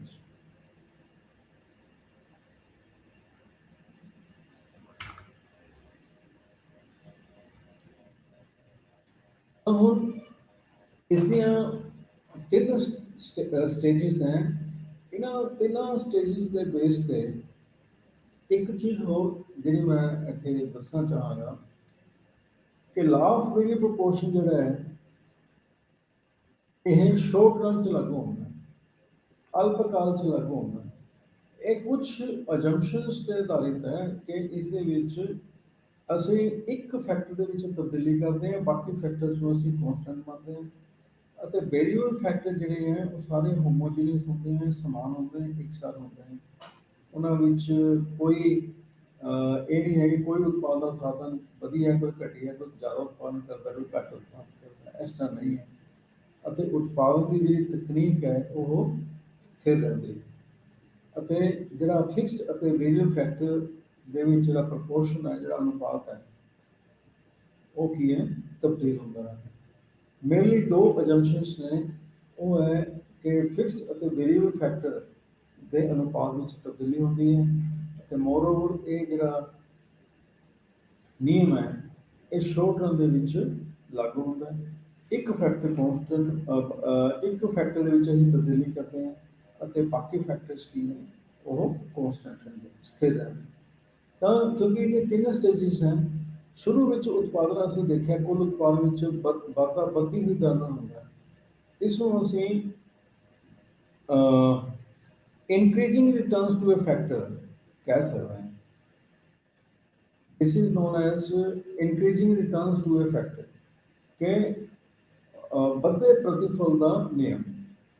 ਵੱਧਦੇ ਪ੍ਰਤੀਫਲ ਦਾ ਨਿਯਮ ਕੀ ਹੁੰਦਾ ਹੈ ਕਿ ਜਦੋਂ ਅਸੀਂ an increase in labour and capital, ਜਦੋਂ ਅਸੀਂ ਇੱਕ ਸਥਿਰ ਪੂੰਜੀ ਦੇ ਉੱਤੇ ਸਪੋਜ਼ ਲੇਬਰ ਦੇ ਵਿੱਚ ਵਾਧਾ ਕਰਦੇ ਹਾਂ ਤਾਂ ਕੀ ਹੁੰਦਾ ਹੈ ਕਿ ਉਤਪਾਦਨ ਵਿੱਚ ਵਾਧਾ, ਜੇ ਕੁੱਲ ਉਤਪਾਦਨ ਵਿੱਚ ਵਾਧਾ ਵੱਧਦੀ ਹੀ ਦਰ ਨਾਲ ਹੋਵੇ ਅਤੇ ਉਸ ਸਾਲ ਦੇ ਵਿੱਚ ਐਵਰੇਜ ਪ੍ਰੋਡਕਸ਼ਨ ਅਤੇ ਮਾਰਜਨ ਪ੍ਰੋਡਕਸ਼ਨ, ਔਸਤ ਉਤਪਾਦਨ ਅਤੇ ਸੀਮਾਂਤ ਉਤਪਾਦਨ ਦੋਨਾਂ ਵਿੱਚ ਕੀ ਹੋਵੇ, ਵਾਧਾ ਹੋਵੇ।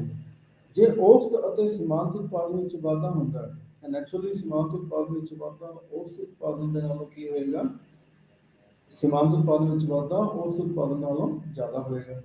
ਅਤੇ ਇਸ ਹਾਲਤ ਦੇ ਵਿੱਚ ਔਸਤ ਲਾਗਤ ਅਤੇ ਸੀਮਾਂਤ ਲਾਗਤ ਵਿੱਚ ਕੀ ਹੋਏਗੀ, ਕਮੀ ਹੋਏਗੀ। ਤਾਂ ਸੀਮਾਂਤ ਲਾਗਤ ਔਸਤ ਲਾਗਤ ਦੇ ਨਾਲੋਂ ਕੀ ਹੈ, ਘੱਟ ਹੋਏ ਉਤਪਾਦਨ ਦੇ ਹਰੇਕ ਸਥਿਤੀ ਦੇ ਵਿੱਚ। ਤਾਂ ਜਦੋਂ ਅਸੀਂ ਸਥਿਰ ਪੂੰਜੀ ਤੇ ਮਜ਼ਦੂਰਾਂ ਦੇ ਵਿੱਚ ਵਾਧਾ ਕਰਦੇ ਹਾਂ ਤਾਂ ਉਸ ਦੇ ਨਾਲ ਕੀ ਹੈ, ਐਫੀਸ਼ੀਐਂਸੀ ਜਿਹੜੀ ਹੈ, ਮਜ਼ਦੂਰਾਂ ਦੀ ਜਿਹੜੀ ਕੁਸ਼ਲਤਾ ਹੈ, ਕੰਮ ਕਰਨ ਦੀ ਕੁਸ਼ਲਤਾ ਦੇ ਵਿੱਚ ਕੀ ਹੈ, ਵਾਧਾ ਹੁੰਦਾ। ਇਕੱਲੇ ਮਜ਼ਦੂਰਾਂ ਦੀ ਕੁਸ਼ਲਤਾ ਵਿੱਚ ਵਾਧਾ ਨਹੀਂ ਹੁੰਦਾ, ਪੂੰਜੀ ਦੀ ਜਾਂ ਜਿਹੜਾ ਫਿਕਸ ਫੈਕਟਰ ਹੈ ਉਸ ਦੀ ਕੁਸ਼ਲਤਾ ਦੇ ਵਿੱਚ ਵੀ ਵਾਧਾ ਹੁੰਦਾ। ਸਪੈਸ਼ਲੀ ਇੰਡਸਟਰੀ ਦੇ ਵਿੱਚ ਜਿਹੜੀਆਂ ਕਿ ਵਿਚ ਆਰ ਐਂਗੇਜਡ ਇਨ ਰੇਜ਼ਿੰਗ ਰਾ ਪ੍ਰੋਡਿਊਸ, ਜਿਹੜਾ ਕੱਚਾ ਮਾਲ ਪ੍ਰੋਡਿਊਸ ਕਰਨ ਦੇ ਵਿੱਚ ਲੱਗੀਆਂ ਹੁੰਦੀਆਂ ਨੇ, ਜਦੋਂ ਅਸੀਂ ਲੇਬਰ ਅਤੇ ਪੂੰਜੀ ਦੇ ਉੱਤੇ ਲੇਬਰ ਲਗਾਉਂਦੇ ਹਾਂ ਤਾਂ ਉਸ ਦੇ ਵਿੱਚ ਕੀ ਹੁੰਦਾ ਹੈ, ਜਿਸ ਅਨੁਪਾਤ ਦੇ ਵਿੱਚ ਪੂੰਜੀ ਅਤੇ ਮਜ਼ਦੂਰਾਂ ਦੇ ਵਿੱਚ ਵਾਧਾ ਕੀਤਾ ਜਾਂਦਾ ਹੈ, ਉਸ ਤੋਂ ਜ਼ਿਆਦਾ ਅਨੁਪਾਤ ਦੇ ਵਿੱਚ ਉਤਪਾਦਨ ਦੇ ਵਿੱਚ ਕੀ ਹੁੰਦਾ ਹੈ, ਵਾਧਾ ਹੁੰਦਾ। ਮਤਲਬ ਕਿ ਜਿਸ ਅਨੁਪਾਤ ਦੇ ਵਿੱਚ ਸਥਿਰ ਅਤੇ ਪਰਿਵਰਤਨਸ਼ੀਲ ਸਾਧਨ ਦੇ ਵਿੱਚ ਵਾਧਾ ਹੁੰਦਾ ਹੈ, ਉਸ ਤੋਂ ਜ਼ਿਆਦਾ ਅਨੁਪਾਤ ਦੇ ਵਿੱਚ ਕੁੱਲ ਉਤਪਾਦਨ ਦੇ ਵਿੱਚ ਵਾਧਾ ਹੁੰਦਾ ਹੈ।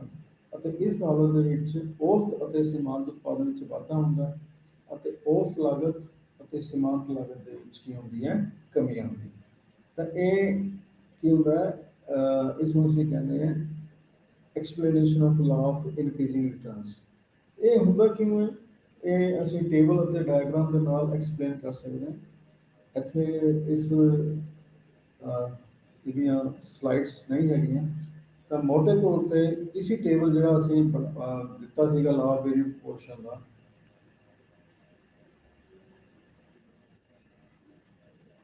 ਇਸ ਦੇ ਵਿੱਚ ਅਪ ਟੂ ਜਿਹੜਾ ਹੈ ਇਸ ਨੂੰ 3 ਯੂਨਿਟ ਆਫ ਲੇਬਰ ਤੱਕ ਅਸੀਂ ਇਸ ਨੂੰ ਸ਼ੋਅ ਕਰ ਸਕਦੇ ਹਾਂ, ਕਿਉਂਕਿ 3 ਯੂਨਿਟ ਆਫ ਲੇਬਰ ਤੱਕ ਅਸੀਂ ਦੇਖਦੇ ਹਾਂ ਕਿ ਟੋਟਲ ਪ੍ਰੋਡਕਸ਼ਨ ਜਿਹੜਾ ਹੈ ਇਨਕਰੀਜ਼ਿੰਗ ਰੇਟ ਦੇ ਨਾਲ ਵਧ ਰਿਹਾ ਹੈ ਅਤੇ ਇਸ ਸਾਲ ਵਿੱਚ ਐਵਰੇਜ ਪ੍ਰੋਡਕਸ਼ਨ ਵੀ ਵਧ ਰਿਹਾ ਹੈ ਅਤੇ ਮਾਰਜਨ ਪ੍ਰੋਡਕਸ਼ਨ ਵੀ ਵਧ ਰਹੀ ਹੈ।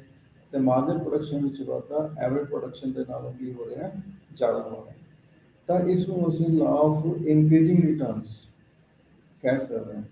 ਅਤੇ ਇਸ ਹਾਲਤ ਵਿੱਚ ਔਸਤ ਲਾਗਤ ਅਤੇ ਸੀਮਾਂਤ ਲਾਗਤ ਕੀ ਹੈ, ਘਟਦੀ ਹੈ। ਅਤੇ ਜੇ ਅਸੀਂ ਡਾਇਗਰਾਮ ਦੀ ਗੱਲ ਕਰੀਏ ਤਾਂ ਡਾਇਗਰਾਮ ਦਾ up to H point, up to H ਤੱਕ ਅਸੀਂ ਦੇਖਦੇ ਹਾਂ ਕਿ ਔਸਤ ਉਤਪਾਦਨ ਵੀ ਵਧ ਰਹੀ ਹੈ ਅਤੇ ਸੀਮਾਂਤ ਉਤਪਾਦਨ ਵੀ ਵਧ ਰਹੀ ਹੈ। ਸੀਮਾਂਤ ਉਤਪਾਦਨ ਵਿੱਚ ਵਾਧਾ ਔਸਤ ਉਤਪਾਦਨ ਦੇ ਨਾਲ ਕੀ ਹੋ ਰਿਹਾ, ਜ਼ਿਆਦਾ ਹੈ। ਅਤੇ ਟੋਟਲ ਪ੍ਰੋਡਕਸ਼ਨ ਜਿਹੜੀ ਹੈ ਉਹ ਉੱਪਰ ਜਿਹੜਾ ਪੁਆਇੰਟ ਹੈ, ਸੀ ਪੁਆਇੰਟ ਹੈ, ਦੈਟ ਇਜ਼ ਪੁਆਇੰਟ ਆਫ ਇਨਫਲੈਕਸ਼ਨ ਤੱਕ ਅਸੀਂ ਇਸ ਨੂੰ ਲਾ ਆਫ ਇਨਕਰੀਜ਼ਿੰਗ ਰਿਟਰਨਸ ਕਹਿ ਸਕਦੇ ਹਾਂ। ਤਾਂ ਇਹ ਕਿਉਂ ਜਿਹੜਾ ਲਾ ਆਫ ਇਨਕਰੀਜ਼ਿੰਗ ਰਿਟਰਨਸ ਲਾਗੂ ਹੁੰਦਾ ਹੈ, ਇਸ ਦੇ ਕਈ ਕਾਰਨ ਨੇ। ਇਸ ਦੇ ਕਾਰਨ ਜਿਹੜੇ ਆ ਉਹ, ਇੱਕ ਤਾਂ ਕਾਰਨ ਇਹ ਹੈ ਕਿ ਜਦੋਂ ਅਸੀਂ ਸਥਿਰ ਸਾਧਨਾਂ ਦੇ ਉੱਤੇ ਪਰਿਵਰਤਨਸ਼ੀਲ ਸਾਧਨ ਲਗਾਉਂਦੇ ਹਾਂ ਤਾਂ ਸਥਿਰ ਸਾਧਨਾਂ ਦੀ optimum utilization ਹੁੰਦੀ ਹੈ।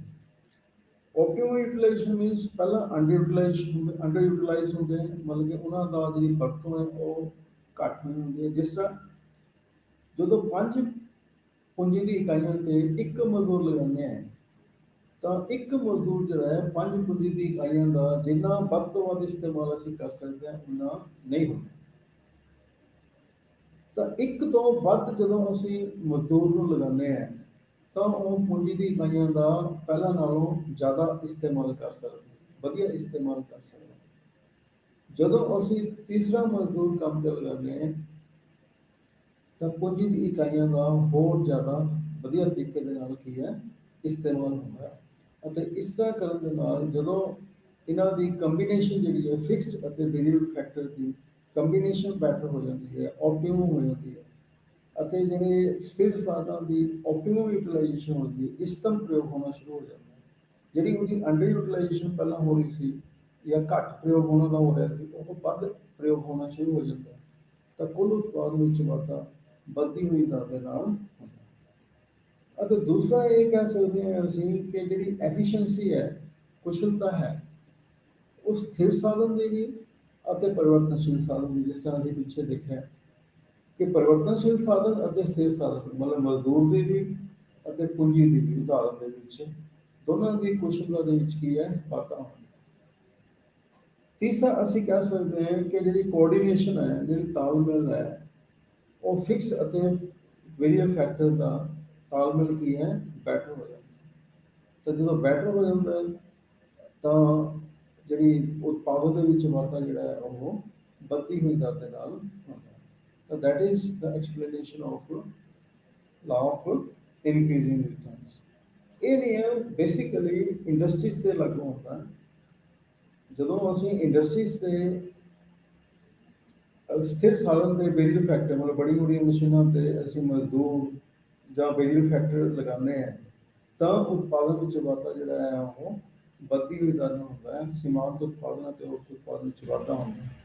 ਅਤੇ ਕੋਈ ਵੀ ਜਿਹੜਾ ਇੰਡਸਟਰੀਲਿਸਟ ਹੈ, ਉਹ ਜੇ ਉਤਪਾਦਨ ਘਟਣਾ ਸ਼ੁਰੂ ਹੋ ਗਿਆ ਜਾਂ ਕੋਸਟ ਆਫ ਪ੍ਰੋਡਕਸ਼ਨ ਵਧਣੀ ਸ਼ੁਰੂ ਹੋ ਗਈ, ਤਾਂ ਉਹ ਡਿਵੀਜ਼ਨ ਆਫ ਲੇਬਰ ਇਸ ਤਰ੍ਹਾਂ ਕਰੇਗਾ, ਇਨਵੈਂਸ਼ਨਸ ਇਸ ਤਰ੍ਹਾਂ ਕਰੇਗਾ, ਉਹ ਮਜ਼ਦੂਰਾਂ ਦੀ ਪੂਰਤੀ ਦੇ ਵਿੱਚ ਘਾਟਾ ਵਾਧਾ ਇਸ ਤਰ੍ਹਾਂ ਕਰੇਗਾ ਕਿ ਉਤਪਾਦਨ ਜਿਹੜਾ ਘਟਣਾ ਨਾ ਪਾਵੇ ਜਾਂ ਐਵਰੇਜ ਕੋਸਟ ਜਿਹੜਾ ਹੈ ਉਹ ਮਿਨੀਮਮ ਹੀ ਰਹੇ। ਉਹ minimum average cost of production ਤੇ ਉਤਪਾਦਨ ਕਰਨਾ ਚਾਹੇਗਾ ਜਾਂ ਇਸ ਤਰ੍ਹਾਂ ਦੀ ਇਨੋਵੇਸ਼ਨ ਕਰੇਗਾ ਕਿ ਲਗਾਤਾਰ ਐਵਰੇਜ ਕੋਸਟ ਆਫ ਪ੍ਰੋਡਕਸ਼ਨ ਉਸ ਉਤਪਾਦਨ ਦੀ ਲਾਗਤ ਜਿਹੜੀ ਹੈ ਘਟੇ। ਤਾਂ ਲਾ ਆਫ ਇਨਕਰੀਜ਼ਿੰਗ ਰਿਟਰਨ ਜਿਹੜਾ ਹੈ ਉਹ ਇੰਡਸਟਰੀਜ਼ ਤੇ ਲਾਗੂ ਹੁੰਦਾ। ਜਨਰਲੀ ਐਗਰੀਕਲਚਰ ਤੇ ਅਸੀਂ ਕਹਿੰਦੇ ਹਾਂ ਕਿ ਇਹ ਨਿਯਮ ਲਾਗੂ ਨਹੀਂ ਹੁੰਦਾ। ਫਿਰ ਅਸੀਂ ਜਿਹੜਾ ਡਿਸਕਸ ਕਰਦੇ ਹਾਂ ਸਮਾਨ ਪ੍ਰਤੀਫਲ ਦਾ ਨਿਯਮ, ਐਕਸਪਲੇਨੇਸ਼ਨ ਆਫ ਕੌਂਸਟੈਂਟ ਰਿਟਰਨਸ। ਮਤਲਬ ਜਿਹੜਾ ਸਮਾਨ ਪ੍ਰਤੀਫਲ ਦਾ ਨਿਯਮ, ਸਮਾਨ ਪ੍ਰਤੀਫਲ ਦਾ ਨਿਯਮ ਕੀ ਹੈ, ਇਸ ਨੂੰ ਇੱਕ ਟੇਬਲ 'ਚ ਅਸੀਂ ਦੇਖ ਸਕਦੇ ਹਾਂ। ਇਸ ਟੇਬਲ ਦੇ ਵਿੱਚ ਜਦੋਂ ਅਸੀਂ ਚੌਥੀ ਇਕਾਈ ਮਜ਼ਦੂਰ ਦੀ ਲਗਾਉਂਦੇ ਹਾਂ, ਚੌਥੀ ਇਕਾਈ ਮਜ਼ਦੂਰ ਦੀ ਜਦੋਂ ਲਗਾਉਂਦੇ ਹਾਂ, ਤਾਂ ਔਸਤ ਉਤਪਾਦਨ ਜਿਹੜਾ ਉਹ ਸੀਮਾਂਤ ਉਤਪਾਦਨ ਦੇ ਬਰਾਬਰ। ਹੁਣ ਜੇ ਅਸੀਂ ਇਹ ਮੰਨ ਕੇ ਚੱਲੀਏ ਜੇ 5ਵੀਂ ਇਕਾਈ ਵੀ ਕੰਮ ਤੇ ਲਗਾਈਏ, 6ਵੀਂ ਇਕਾਈ ਵੀ ਕੰਮ ਤੇ ਲਗਾਈਏ, ਤਾਂ ਜਿੰਨਾ ਔਸਤ ਉਤਪਾਦਨ ਵਿੱਚ ਵਾਧਾ ਹੋਏਗਾ ਉਨਾ ਹੀ ਸੀਮਾਂਤ ਉਤਪਾਦਨ ਵਿੱਚ ਵਾਧਾ ਹੋਏਗਾ। ਅਰਥਾਤ ਕੁੱਲ ਉਤਪਾਦਨ ਵਿੱਚ ਵਾਧਾ ਸਮਾਨ ਦਰ ਨਾਲ ਹੋਏਗਾ, ਇੱਕੋ ਹੀ ਦਰ ਨਾਲ ਹੋਏਗਾ। ਨਾ ਕੁੱਲ ਉਤਪਾਦਨ ਵਿੱਚ ਵਾਧਾ ਘਟਦੀ ਹੋਈ ਦਰ ਨਾਲ ਹੋਏਗਾ, ਨਾ ਹੀ ਕੁੱਲ ਉਤਪਾਦਨ ਵਿੱਚ ਵਾਧਾ ਵੱਧਦੀ ਹੋਈ ਦਰ ਨਾਲ। ਉਦਾਹਰਨ ਦੇ ਤੌਰ ਤੇ ਜੇ ਹੋਰ ਉਦਾਹਰਨ ਦੇਣੀ ਹੋਵੇ ਕਿ 5 ਪੂੰਜੀ ਦੀ ਇਕਾਈਆਂ ਤੇ ਜੇ ਇੱਕ ਮਜ਼ਦੂਰ ਲਗਾਈਏ, ਮੰਨ ਲਓ ਉਹ 20 ਇਕਾਈਆਂ ਦਾ ਉਤਪਾਦਨ ਕਰਦਾ, ਤੇ 2 ਲਗਾਏ ਤਾਂ 40, 3 ਲਗਾਏ ਤਾਂ 60, 4 ਲਗਾਏ ਤਾਂ 80, 5 ਲਗਾਏ ਤਾਂ 100। ਤਾਂ ਉਸ ਹਾਲਤ ਦੇ ਵਿੱਚ ਕੁੱਲ ਉਤਪਾਦਨ ਵਿੱਚ ਵਾਧਾ ਇੱਕੋ ਹੀ ਦਰ ਨਾਲ ਹੋ ਰਿਹਾ, ਸਮਾਨ ਦਰ ਨਾਲ ਹੋ ਰਿਹਾ। ਉਸ ਹਾਲਤ ਵਿੱਚ ਔਸਤ ਉਤਪਾਦਨ ਅਤੇ ਸੀਮਾਂਤ ਉਤਪਾਦਨ ਵਿੱਚ ਵਾਧਾ ਜਿਹੜਾ ਹੈ ਉਹ ਸਮਾਨ ਦਰ ਨਾਲ, ਕੁੱਲ ਔਸਤ ਉਤਪਾਦਨ ਅਤੇ ਸੀਮਾਂਤ ਉਤਪਾਦਨ ਇੱਕ ਦੂਜੇ ਦੇ ਬਰਾਬਰ ਹੋਏਗੀ। ਅਤੇ ਉਸ ਹਾਲਤ ਵਿੱਚ ਜੇ ਅਸੀਂ ਕਰਵ ਬਣਾਵਾਂਗੇ ਤਾਂ ਕਰਵ ਜਿਹੜੀ ਹੈ ਉਹ ਪੈਰਲਲ ਟੂ ਐਕਸ ਐਕਸਿਸ ਹੈ। ਐਵਰੇਜ ਪ੍ਰੋਡਕਸ਼ਨ ਅਤੇ ਮਾਰਜਨ ਪ੍ਰੋਡਕਸ਼ਨ ਜਿਹੜੀ ਹੈ that will remain the same, that is 20।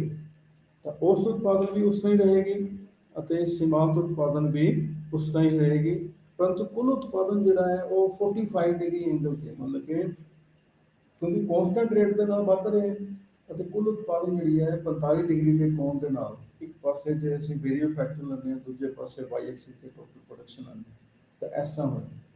ਇਸ ਹਾਲਤ ਦੇ ਵਿੱਚ ਐਵਰੇਜ ਪ੍ਰੋਡਕਸ਼ਨ ਅਤੇ ਮਾਰਜਨ ਪ੍ਰੋਡਕਸ਼ਨ ਜਿਹੜੀ ਹੈ ਉਹ ਇੱਕ ਦੂਜੇ ਦੇ ਬਰਾਬਰ ਹੋਏਗੀ ਅਤੇ ਇਹ ਕਰਵ ਵੀ ਪੈਰਲਲ ਟੂ ਐਕਸ ਐਕਸਿਸ ਹੋਏਗੀ, ਮਤਲਬ ਐਕਸ ਐਕਸਿਸ ਤੇ ਕੀ ਹੋਏਗੀ, ਸਮਾਨਾਂਤਰ ਹੋਏਗੀ। ਇਹ ਹੈ ਲਾ ਆਫ ਕੌਂਸਟੈਂਟ ਰਿਟਰਨਸ।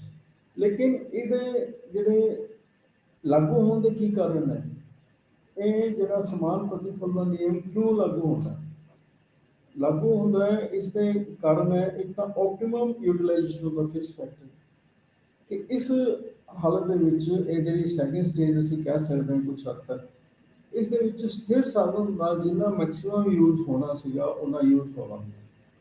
ਤਾਂ ਉਸ ਤੋਂ ਬਾਅਦ ਜੇ ਅਸੀਂ ਵੇਰੀਏਬਲ ਫੈਕਟਰ ਇਸ ਤੇ ਲਗਾਉਂਦੇ ਹਾਂ ਤਾਂ ਕੁੱਲ ਉਤਪਾਦਨ ਜਿਹੜਾ ਘਟਣਾ ਸ਼ੁਰੂ ਹੋ ਜਾਏਗਾ, ਐਵਰੇਜ ਪ੍ਰੋਡਕਸ਼ਨ ਵੀ ਘਟਣੀ ਸ਼ੁਰੂ ਹੋ ਜਾਏਗੀ, ਮਾਰਜਨ ਪ੍ਰੋਡਕਸ਼ਨ ਵੀ ਘਟਣੀ ਸ਼ੁਰੂ ਹੋ ਜਾਏਗੀ।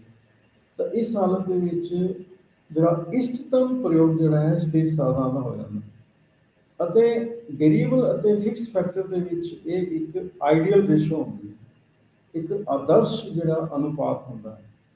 ਅਤੇ ਇਸ ਦੇ ਵਿੱਚ ਅਸੀਂ ਕਹਿ ਸਕਦੇ ਹਾਂ ਇਸ ਸਟੇਜ ਦੇ ਵਿੱਚ ਵੇਰੀਏਬਲ ਫੈਕਟਰ ਦੀ ਮੋਸਟ ਐਫੀਸ਼ੀਐਂਟ ਯੂਟੀਲਾਈਜੇਸ਼ਨ, ਮਤਲਬ ਸਭ ਤੋਂ ਕੁਸ਼ਲ ਜਿਹੜਾ ਇਸ ਦਾ ਜਿਹੜਾ ਪ੍ਰਯੋਗ ਹੈ, ਸਭ ਤੋਂ ਕੁਸ਼ਲ ਜਿਹੜਾ ਇਸਤੇਮਾਲ ਹੈ ਵੇਰੀਏਬਲ ਫੈਕਟਰ ਦਾ, ਉਹ ਅਸੀਂ ਕਹਿ ਸਕਦੇ ਹਾਂ ਕਿ ਸਥਿਰ ਪ੍ਰਤੀਫਲ ਦੇ ਨਿਯਮ ਦੇ ਵਿੱਚ, ਕੌਨਸਟੈਂਟ ਰਿਟਰਨ ਦੇ ਵਿੱਚ।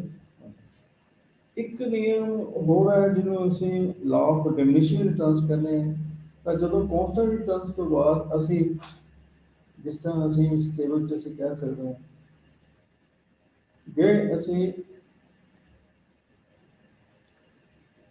ਚੌਥੀ ਇਕਾਈ ਤੋਂ ਬਾਅਦ लेवल ਦੀਆਂ 5th 6th 7th 8th 9th 10th ਅਸੀਂ ਇਕਾਈਆਂ ਲਗਾਉਂਦੇ ਹਾਂ ਤਾਂ ਟੋਟਲ ਪ੍ਰੋਡਕਸ਼ਨ ਅਸੀਂ ਦੇਖਦੇ ਹਾਂ ਉਹ ਘਟਦੀ ਹੋਈ ਦਰ ਨਾਲ ਵਧਣਾ ਸ਼ੁਰੂ ਹੋ ਜਾਂਦਾ।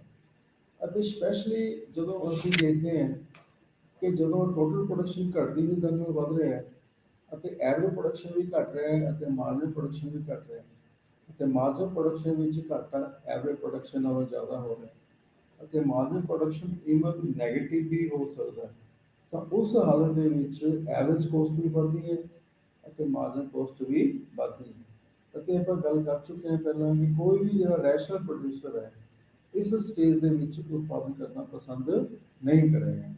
ਤਾਂ ਲਾ ਆਫ ਕੌਨਸਟੈਂਟ ਰਿਟਰਨਸ ਤੋਂ ਬਾਅਦ ਜੇ ਅਸੀਂ ਸਥਿਰ ਸਾਧਨ ਦੇ ਉੱਤੇ ਕੋਈ ਵੇਰੀਏਬਲ ਫੈਕਟਰ ਜਿਸ ਤਰ੍ਹਾਂ ਲੇਬਰ ਹੈ ਅਸੀਂ ਹੋਰ ਕੰਮ ਤੇ ਲਗਾਉਂਦੇ ਹਾਂ ਤਾਂ ਕੁੱਲ ਜੇ ਲਾ ਆਫ ਡਿਮਿਨਿਸ਼ਿੰਗ ਰਿਟਰਨ ਜਿਹੜੀ ਹੈ ਉਹ ਲਾਗੂ ਹੋਣੀ ਸ਼ੁਰੂ ਹੋ ਜਾਂਦੀ ਹੈ। ਕੁਝ ਇਕੋਨੋਮਿਸਟ ਦੇ ਮੁਤਾਬਕ ਇਹ ਜਿਹੜਾ ਲਾ ਆਫ ਡਿਮਿਨਿਸ਼ਿੰਗ ਰਿਟਰਨਸ ਹੈ ਇਹ ਸਰਵ ਵਿਆਪੀ ਹੈ। ਇਹ ਇੰਡਸਟਰੀ ਦੇ ਵਿੱਚ ਵੀ, ਐਕਸਟ੍ਰੈਕਟਿਵ ਇੰਡਸਟਰੀ ਦੇ ਵਿੱਚ ਵੀ ਅਤੇ ਮਾਈਨਸ ਦੇ ਵਿੱਚ ਵੀ ਅਤੇ ਐਗਰੀਕਲਚਰ ਦੇ ਵਿਸ਼ੇਸ਼ ਤੌਰ 'ਤੇ ਇਹ ਨਿਯਮ ਕੀ ਹੈ ਲਾਗੂ ਹੁੰਦੇ ਹਨ। ਤਾਂ ਕਿਉਂਕਿ ਇੱਕ ਸਟੇਜ ਤੋਂ ਬਾਅਦ ਜਿਹੜੀ ਐਵਰੇਜ ਪ੍ਰੋਡਕਸ਼ਨ ਅਤੇ ਮਾਰਜਨ ਪ੍ਰੋਡਕਸ਼ਨ ਘਟਣੀ ਸ਼ੁਰੂ ਹੋ ਜਾਂਦੀ ਹੈ ਅਤੇ ਉਸ ਹਾਲਤ ਦੇ ਵਿੱਚ ਐਵਰੇਜ ਕੋਸਟ ਅਤੇ ਮਾਰਜਨ ਕੋਸਟ ਦੇ ਵਿੱਚ ਵਾਧਾ ਹੋਣਾ ਸ਼ੁਰੂ ਹੋ ਜਾਂਦਾ ਹੈ।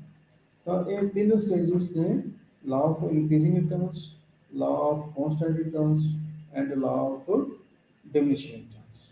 ਤਾਂ ਅਸੀਂ ਅੱਜ ਇਸ ਚੈਪਟਰ 'ਚ ਇਹੀ ਕਰਨਾ ਸੀ।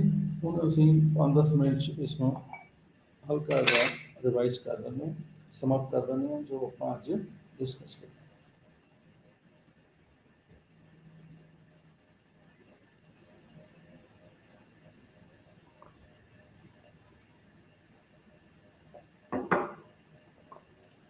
ਤਾਂ ਸ਼ੁਰੂ ਵਿੱਚ ਅਸੀਂ ਡਿਸਕਸ ਕੀਤਾ ਕਿ ਪ੍ਰੋਡਕਸ਼ਨ ਕੀ ਹੁੰਦਾ, ਟੋਟਲੀ ਇਹ ਪ੍ਰੋਡਕਸ਼ਨ ਫੰਕਸ਼ਨ ਹੁੰਦਾ। ਤਾਂ ਪ੍ਰੋਡਕਸ਼ਨ ਆਪਾਂ ਦੱਸਿਆ ਸੀਗਾ ਕਿ technical relationship between output and various inputs, ਉਸ ਨੂੰ ਅਸੀਂ ਕਹਿੰਦੇ ਹਾਂ ਪ੍ਰੋਡਕਸ਼ਨ ਫੰਕਸ਼ਨ।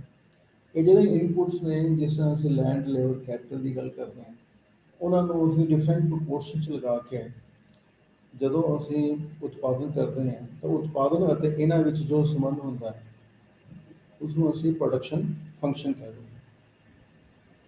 ਤਾਂ ਜਦੋਂ ਅਸੀਂ ਸਥਿਰ ਸਾਧਨ ਦੇ ਉੱਤੇ ਇੱਕ ਨਿਸ਼ਚਿਤ ਨੰਬਰ ਆਫ ਵੇਰੀਏਬਲ ਫੈਕਟਰ ਪਰਿਵਰਤਨਸ਼ੀਲ ਸਾਧਨ ਲਗਾਉਂਦੇ ਹਾਂ ਤਾਂ ਲਗਾ ਕੇ ਜੋ ਵੀ ਮੈਕਸਿਮਮ ਪ੍ਰੋਡਕਸ਼ਨ ਹੁੰਦੀ ਹੈ ਉਸ ਨੂੰ ਅਸੀਂ ਟੋਟਲ ਪ੍ਰੋਡਕਸ਼ਨ ਕਹਿੰਦੇ ਹਾਂ।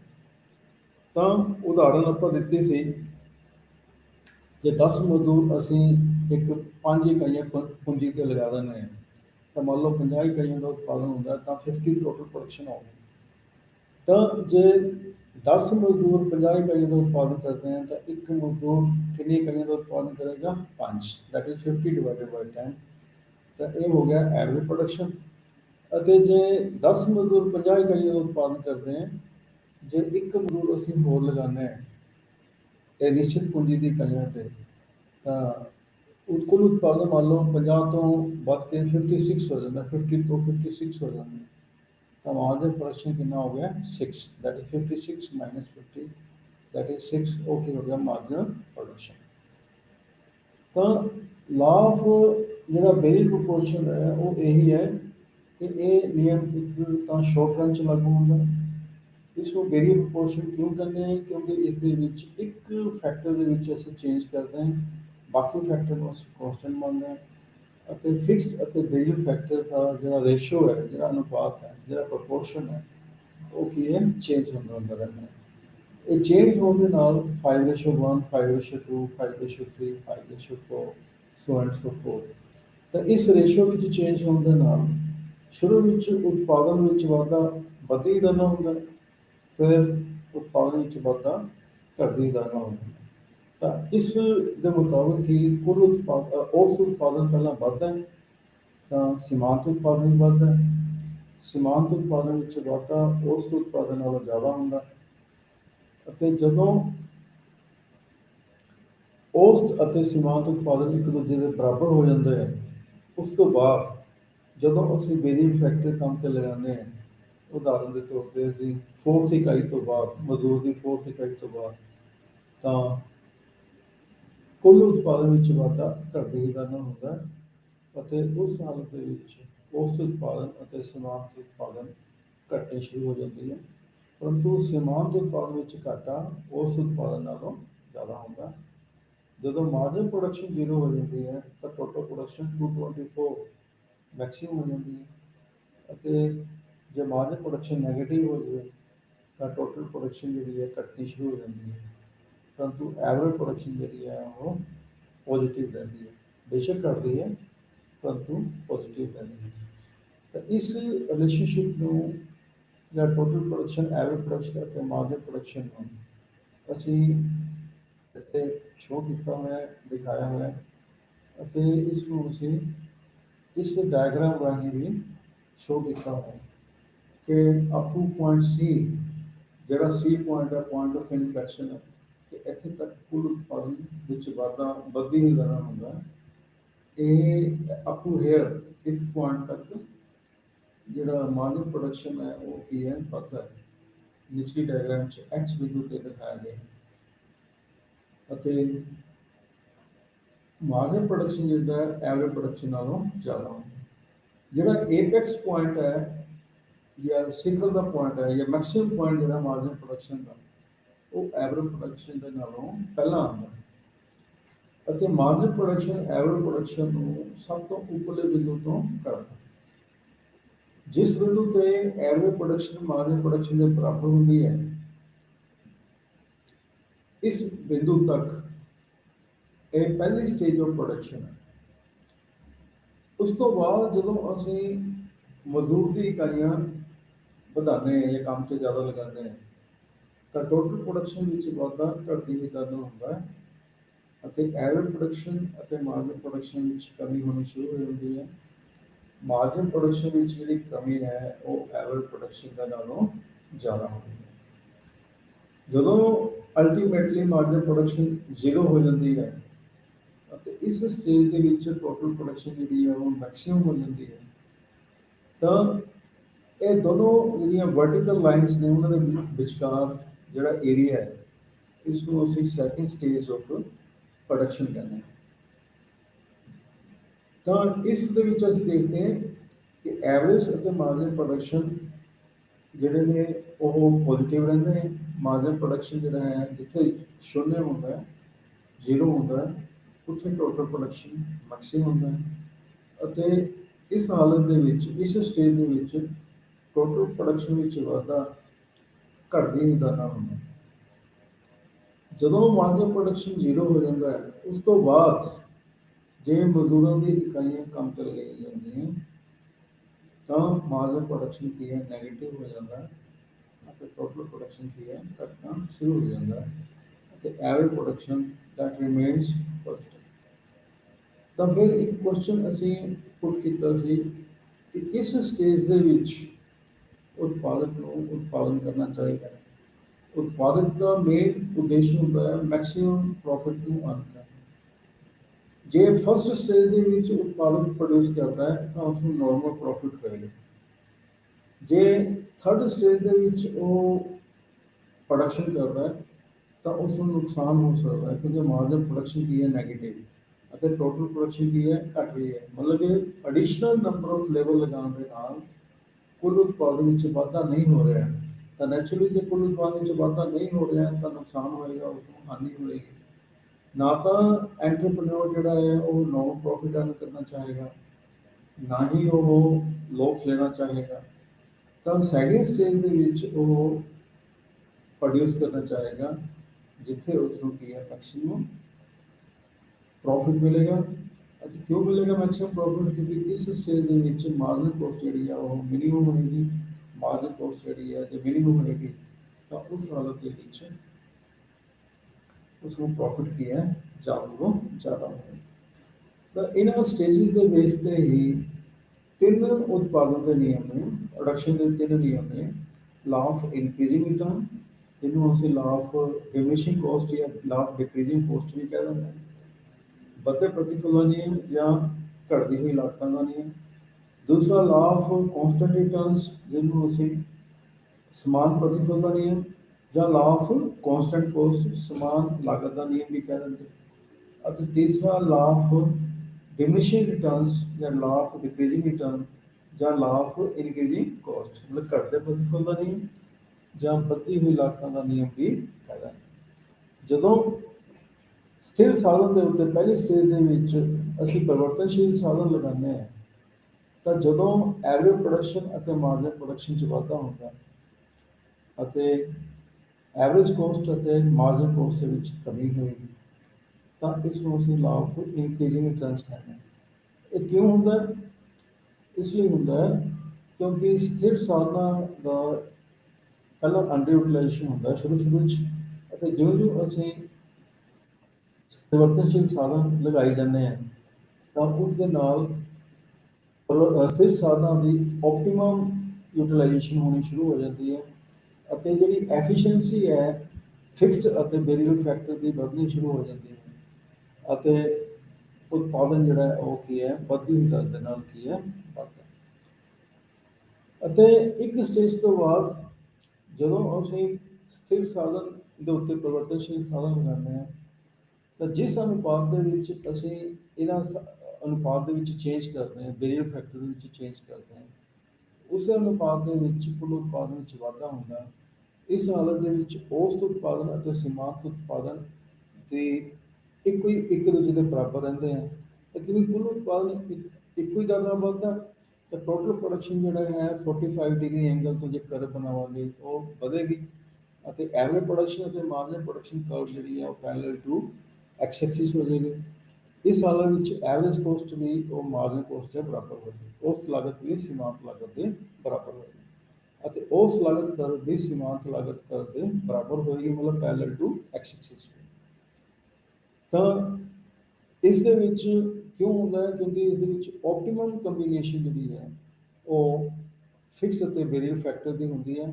ਜੋ ਮੈਕਸਿਮਮ ਅਸੀਂ ਬੈਨੀਫਿਟ ਲੈ ਸਕਦੇ ਹਾਂ ਸਥਿਰ ਅਤੇ ਵੇਰੀਏਬਲ ਫੈਕਟਰ ਤੋਂ ਉਹ ਅਸੀਂ ਲੈ ਚੁੱਕੇ। ਅਤੇ ਤੀਸਰਾ ਜਿਹੜਾ ਹੈ ਉਹ ਲਾ ਆਫ ਡਿਮਿਨਿਸ਼ਿੰਗ ਰਿਟਰਨ ਹੈ। ਇਸ ਤੋਂ ਬਾਅਦ ਕੌਂਸਟੈਂਟ ਰਿਟਰਨ ਤੋਂ ਬਾਅਦ ਜੇ ਅਸੀਂ ਵੇਰੀਏਬਲ ਫੈਕਟਰ ਲਗਾਉਂਦੇ ਹਾਂ ਤਾਂ ਕੁੱਲ ਉਤਪਾਦਨ ਜਿਹੜਾ ਘਟਣਾ ਸ਼ੁਰੂ ਹੋ ਜਾਂਦਾ ਹੈ। ਐਵਰੇਜ ਪ੍ਰੋਡਕਸ਼ਨ ਅਤੇ ਮਾਰਜਨ ਪ੍ਰੋਡਕਸ਼ਨ ਵੀ ਘਟਣੀ ਸ਼ੁਰੂ ਹੋ ਜਾਂਦੀ ਹੈ ਅਤੇ ਐਵਰੇਜ ਕੋਸਟ ਅਤੇ ਮਾਰਜਨ ਕੋਸਟ ਵਧਣਾ ਸ਼ੁਰੂ ਹੋ ਜਾਂਦਾ ਹੈ। ਤਾਂ ਇਸ ਹਾਲਤ ਦੇ ਵਿੱਚ ਕੀ ਹੁੰਦਾ ਹੈ, over utilization of fixed factor ਅਤੇ ਇੱਕ ਠੀਕ ਅਨੁਪਾਤ ਦਾ inefficient ratio of fixed and variable factor ਅਸੀਂ ਲਗਾਉਂਦੇ ਹਾਂ।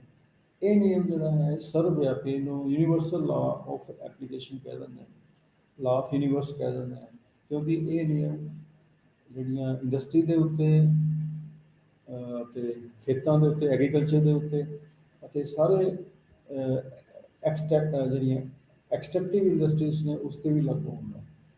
ਤਾਂ ਬੇਸਿਕਲੀ ਇਹ ਨਿਯਮ ਮੇਨਲੀ ਇਹਨੂੰ ਕਹਿ ਸਕਦੇ ਹਾਂ ਇਹ ਐਗਰੀਕਲਚਰ 'ਤੇ ਲਾਗੂ ਹੁੰਦਾ। ਅੱਜ ਅਸੀਂ ਆਪਣੇ ਇਸ ਟੌਪਿਕ 'ਚ ਇੰਨਾ ਕੀ ਕਰਨਾ ਸੀਗਾ। Thank you.